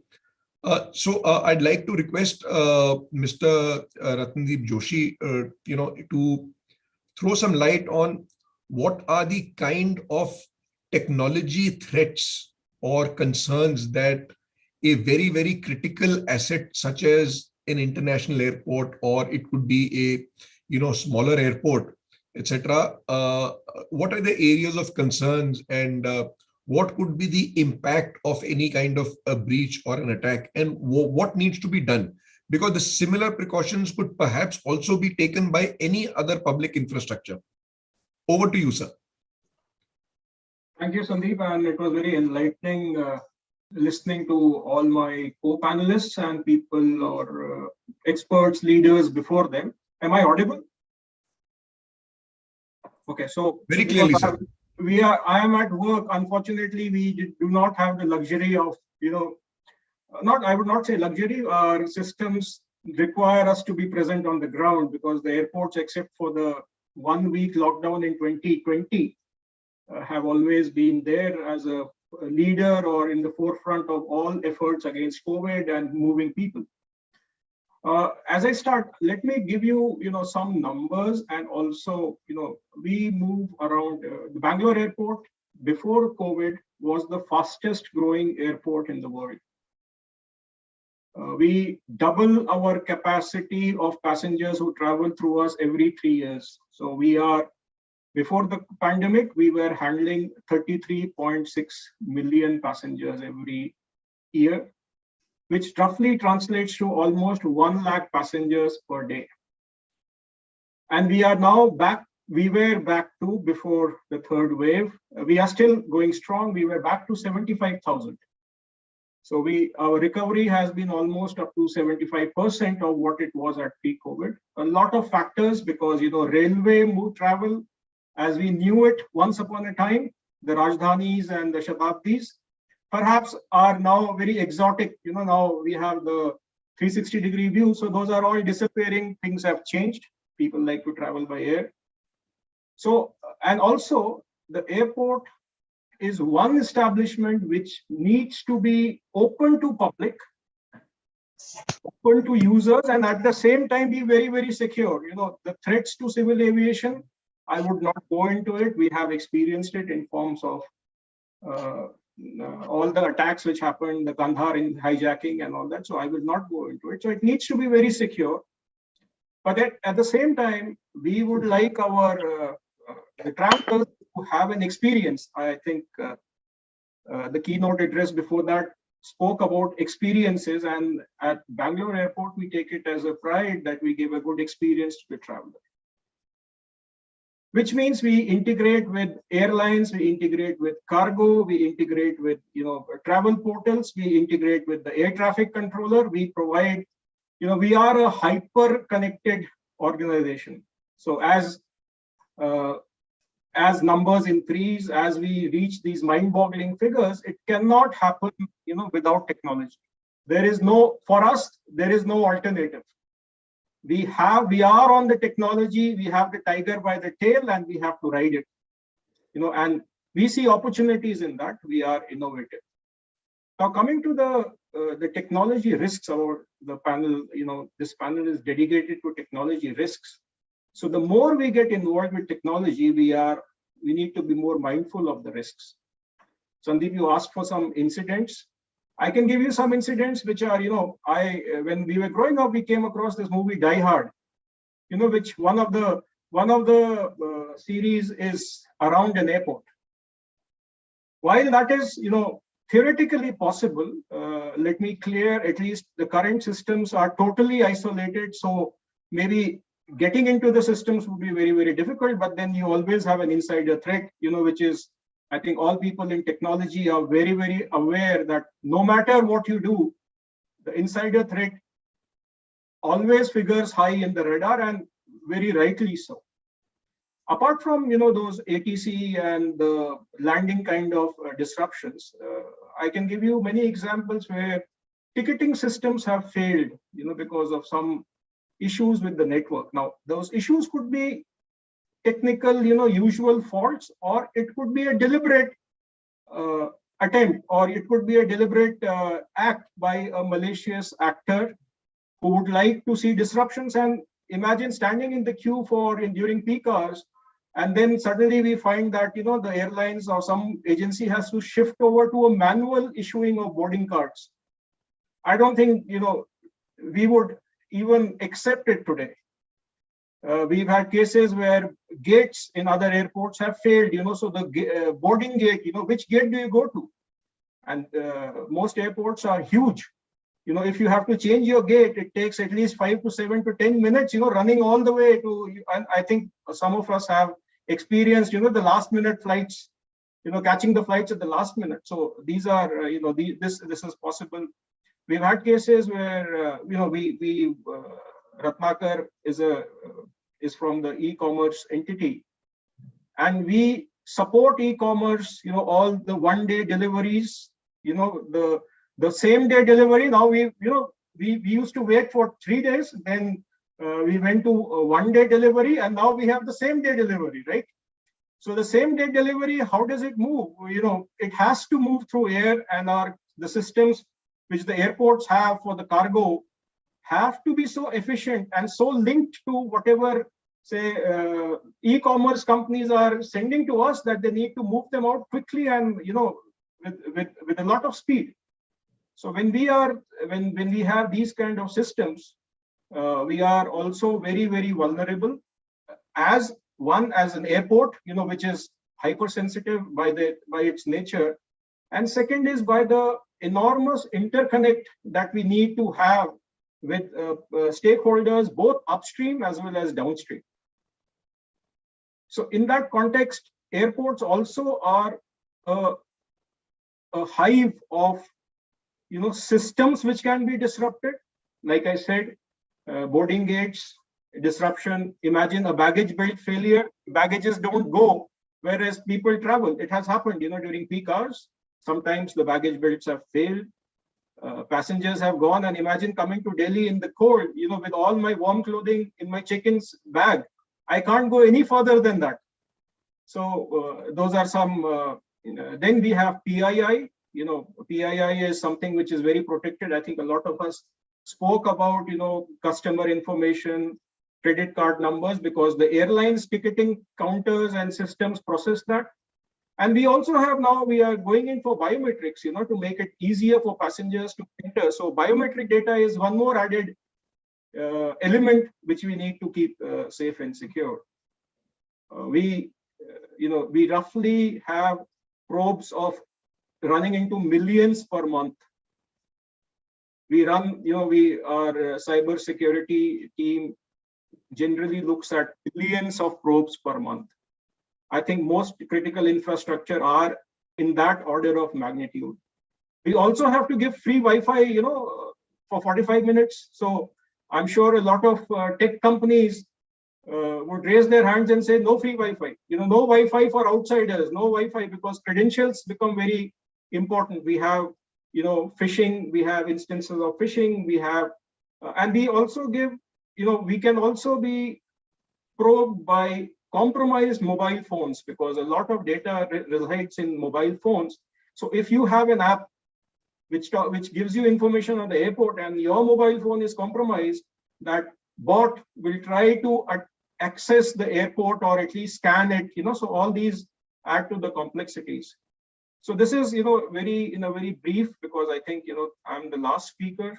I think that honor of making it interesting for the last speaker is always very onerous. So I will stop here, and I'll leave it open for questions from the panel co-panelists and anybody who's attending this seminar. Thank you. Thank you, sir. Very, very valid points made. Yes, vital systems need to be isolated, from the open net in critical infrastructure, and that is a learning that is valid across. You mentioned a very interesting thing of a biometric, sir. Now I would just, and this is a question anyone can, pitch in here. We are increasingly collecting data, for the purpose of security, and we also see that there is an increasing government intervention, and there are regulatory authorities that are coming out with increasing number of guidelines and now even laws pertaining to data privacy. So, we also agree that the way ahead for security and governance and risk is going to be riding on technology. So what do we feel are the primary changes that we need to see in our security professionals going forward? Anyone? In terms of learning, experience, or what do we need to be, concerned about as security professionals? One example can be, okay, I don't understand the importance of the data that I hold for, say, biometrics. Can it put the security function in a soup, or can it have ramifications which are much larger, or even for the top management of a company, for example, in case data is found to have been breached? So, Sandeep, I'll probably make an attempt to start off with that. So, I mean, again, a lot has changed in this arena, particularly in the last 18 to 24 months with the onset of the pandemic, right? So, the focus is largely been on how do we adapt, how do we become more resilient, how do we become more agile to all this. So as we think about it, and then we realize that probably what our CISOs have been talking about across the industry, about strengthening their cybersecurity capabilities, investing in a robust cybersecurity strategy, and so on and so forth, has become probably the single most important thing out there. And needless to say, I mean, there is tons of material out there that kind of indicates that the need for cybersecurity professionals and experts who really understand the subject are able to kind of remain agile and proactive in handling cybersecurity incidents has become that much more important. That is on one side. On the other side, we have the data privacy laws and the governances that are kind of coming into place. The regulators are becoming more and more stringent. And organizations have no choice. They're in the business of dealing with clients and customers. They will need to collect data. They will need to ensure privacy. And it's not a child's play anymore. It becomes all the more difficult, right? So when I think about what organizations are doing across the globe, and this is probably not just restricted to India, it's a little more European focused with the GDPR having taken precedence in terms of privacy laws. I know US had it a long time ago, but GDPR actually set the tone for global privacy laws, right? So when you think about it, it's becoming increasingly clear that organizations no longer want to collect all the data that they could get their hands on, right? As much as I say this, there is an element of skepticism there, because now there is also a group within every organization that justifies every type of data that they could potentially collect, because it strengthens their machine learning capabilities, their intuitive capabilities, their ability to cross sell, and so on and so forth. So that balance becomes very, very important, very critical. You do not retain data beyond a point that it is absolutely needed for, and that becomes all the more important. When you kind of look at these are probably pieces of a larger jigsaw puzzle, right? I mean, it's just 2 or 3 pieces out here, and probably most critical pieces. They're like probably the cornerstones that tell you exactly the larger picture that the puzzle will actually eventually reveal. And that's where I think the security professionals, the data management professionals, people who understand risk management, people who understand the realms of data management are becoming increasingly important, and investing in creating awareness. Something as simple as knowing what the trends are, the global trends are, knowing what's happening elsewhere, has become so very critical to successes of organizations worldwide. Yeah, so just to add to that, with your permission, Sandeep, very quickly, sharing the perspective from IBM standpoint, we have been fortunate to be a custodian of a lot of client confidential data. I mean, biometric, I will see that as one more additional data point, really. So as I think Sai mentioned, we have a very, very well laid out method of how do we classify data in general, right? Who needs it, why does he need it, and things like that. So there's a very strong control posture which we maintain there. Now, coming back to our general data architecture within and security architecture within IBM, we have a very we have a framework which we are using for defining how the data will flow in. So this is a zero trust based model. It's very close to that kind of a framework which we have adopted in general, and that's how we look at storage and usage of the data. Coming back to the regulatory environment, which I think was much needed. I think what that brought in is brought in clarity on who's the owner of the data, who is the processor of the data, right? And the moment you start looking at it with that fine lens, a lot of things gets clear, right? And that's how when we enter into contracts with a client, we're a services firm, and since we are a custodian and a user of a lot of data, we also have we debate extensively, right, in terms of are you the owner or am I the owner, right? And then how will we use it, how will we store it, and then what happens in case of a breach, etc. So I think these laws have helped in clarifying the rules, and going forward it will become even more interesting as we go forward. So clearly this adds to the point I was saying about rapidly evolving complex environments and the opportunity which lays ahead for us. Right. Thank you so much. Excellent points. So now, in the interest of time, and my colleague is, sending me WhatsApp messages. Right. It's been a wonderful discussion. I'm sure people, who are witnessing this particular event on YouTube or, on this particular platform will have had a lot of important takeaways. Yes, technology is the way ahead. Managing technology is a great opportunity. And of course, like in any other improvisation or development, it will have its set of inherent risks. And yes, at the basic level, we have our control structures and frameworks and thought process towards risk management. It is just a matter of getting aware of a threat vector at the earliest. And, I will borrow a few words which are music to my ears. We need to be proactive and perhaps predictive to be predictive. There are platforms, one of which demo you just saw. And yeah, so thank you so much, gentlemen, for highlighting the technology-related risks and what we can do to, address them. I will now hand over the stage back to my team. I think Pawan Desai, our CEO, will be now speaking to this gathering. Over to you, Pawan.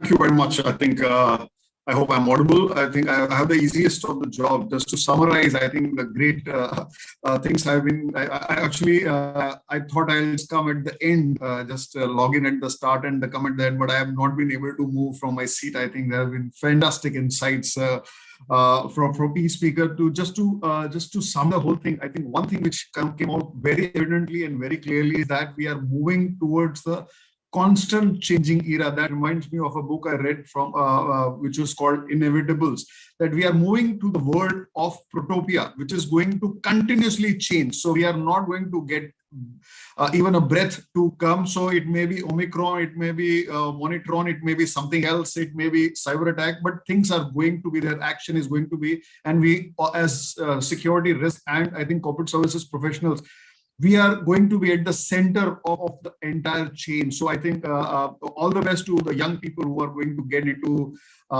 this domain. I think this action is here, which is there. To set the context, which Nitin told at the start of the session, that 60% resurgence and 40% risk. I think as a risk professional, we would always like to be 80-20. That is what we would like to be at, which is there. First panel brought out so nicely, I think Sanbir said about the value-based leadership. We never thought about security or corporate services value-based. It was always cost-based, or how can you save cost to the organization? But it is going to be more of a value-based leadership, which we can come out with in the new era. Saima spoke about the unrestive youth, which we need to worry about. The elections coming in 7 states, and more importantly, keep our women safe. That is the mantra. Ian spoke about a totally different vector of drone-based and security surveillance and its implication. I think in the next 5 years, every one of us, human which is present, I think, which is living, will have 7 drones or 7 surveillance pointers to himself or herself. It's a great thing to happen. Vishwas talk about dependencies on critical industries, and as India and as being in the center, we are dependent on a lot of cross-border things. I think that is a great thing to think about. And to top it out, what Arun Hariharan said about the unprecedented times calls for unprecedented solutions. And lots of things which industry like what is telecom, which is running out of wafer thin margins, they have to take calls on that. Great insights on that thing. Then we saw an excellent demo by Athira and an unveiling of India Risk Review. I'll request everyone to click on the link, read through it, give us your inputs on that. The second panel, I think, fascinating. I think Sam at its best as always, but I think there were superpowers in the entire panel which were there. I think Samir, I like the call as goalkeepers. Yes, all of us are goalkeepers. One wrong thing, we are all blamed. It doesn't matter if we save all the 99 goals which we have. And the future is going to be the skill development. That is what we need to focus on. Arun Khanna spoke about adapting and adopting. I think that is what is going to be the key, and collaboration and integration is going to be the theme. Captain Rajesh, as usual, he's a master in coming up with new. I think the Lucky 7. It is going to, will trademark it against your name. Don't worry, it is not going to be used by anybody else. And keep humans at the center of the entire thing. Raghav spoke about a very thing that have to be people who came out during these times were security teams, the facility teams. They could not work from home. I think so. The KRAs and KPIs have to be very different. It will not work the way it used to work. And Ajay spoke about the blurring lines of CISOs and CISOs. I have been, I think, advocating that concept for now a decade. I think now the time has come where I think the industry has started talking about. Ajay, great point. I think we're happy to learn more on that insights from you. I think a very different talk by Gyanendra Singh. I think it was mesmerizing. I thought we could have given him 15, 20 more minutes. I think we would have got some great insights on that. As security and corporate services facilities, I think we need to start thinking on design thinking. We think a lot, but I think design thinking might help us in reinventing what we do and why we do it actually on that.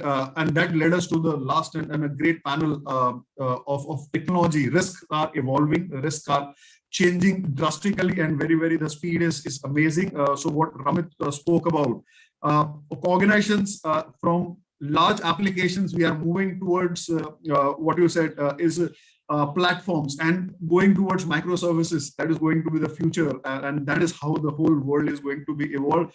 I think, as you said, the applications cannot be developed in 6 months time. It has to be days, and I think it might be hours on as we move toward. Ratnakar sir, I think spoke about. I think I took one word, I think, which was that the technology-led proactive governance model. I think it's not only about the intelligence, but all about the governance and ease of use is going to be the key. Sai, I really like the success rate we all used to talk about, getting into maybe IIMs and IITs and this thing where the rates are 0.1%, 0.01%, but I think for the fraudsters, the success rate of 0.001 is also good enough. So I think they are in the great era. They will always get success with that kind of fun, which is there. So we need to create resiliencies, which are so we are bound to fail. As every organization is bound to fail, we need to create models. So resiliency is going to be the core of an organization. And Ratnadeep sir, I think, yes, you can't work from home with the kind of infrastructure or critical infrastructure. Everybody can work from home, but people like you and the people who are running critical infrastructures like yours cannot work from home. So it has to be very different models coming out. It has to be the things have to be very different. I think this is all which I could gather, and which is there. There are so many more, but I have only 3 minutes to summarize. So just to thank everyone, I think we had great insights from so many things, and there are stalwarts sitting in the audience also. Thanks a lot for bearing with us for almost 3 hours. I could not figure out that it's almost been 3 hours where we have been, which is there. We still have almost 200 people actively participating in this session. I think I have not seen this happening in very many seminars. So I would like to thank each one of you, all the speakers, all the people who have been attending this session. Feel free to connect with us for any kind of a demo or subscription. We are happy to do that. Please feel free to give inputs on the documents which we have been created. Last thing, the intelligence and maybe this thing is not only our prerogative, as Sam always says. So please give us inputs. We'll be happy to improve this platform as much as possible. So once again, thanks a lot for being part of this. Great having you all. Thank you very much. Thank you. Thank you, Pawan sir. Yes, thank you, Pawan sir. And just in line with what you just mentioned, if anyone's interested in knowing more about the predictive risk intelligence services, you can also get a detailed demonstration of our AI-enabled platform and also look at availing a trial of our services. So the information is on your screens right now for that. Just in line with what Pawan sir said as well, thank you all for being here. A huge shout out to all the panelists, the moderators, the keynote speakers, as well as everyone who stayed here till the end. I'd like to remind you that we'll also have an APAC version of this event, the MitKat Annual Risk Symposium Mars for APAC 2022 on the 20th of January. More information about the time and the panelists will be uploaded on our website as well as our LinkedIn page. So I urge you all to follow us there. A soft copy of the India Risk Review document as well, of the 2022 document that Aparna had unveiled, will be shared with the participants and available on both LinkedIn and our website. Like I said, a certificate of participation will also be shared. A recording of this event will be on our YouTube channel, and we will also have a summary report highlighting major takeaways shortly. Thank you very much, and thank you to our partners, National Forensic Sciences University and Global Association for Corporate Services. Have a great day ahead. Thank you, everyone.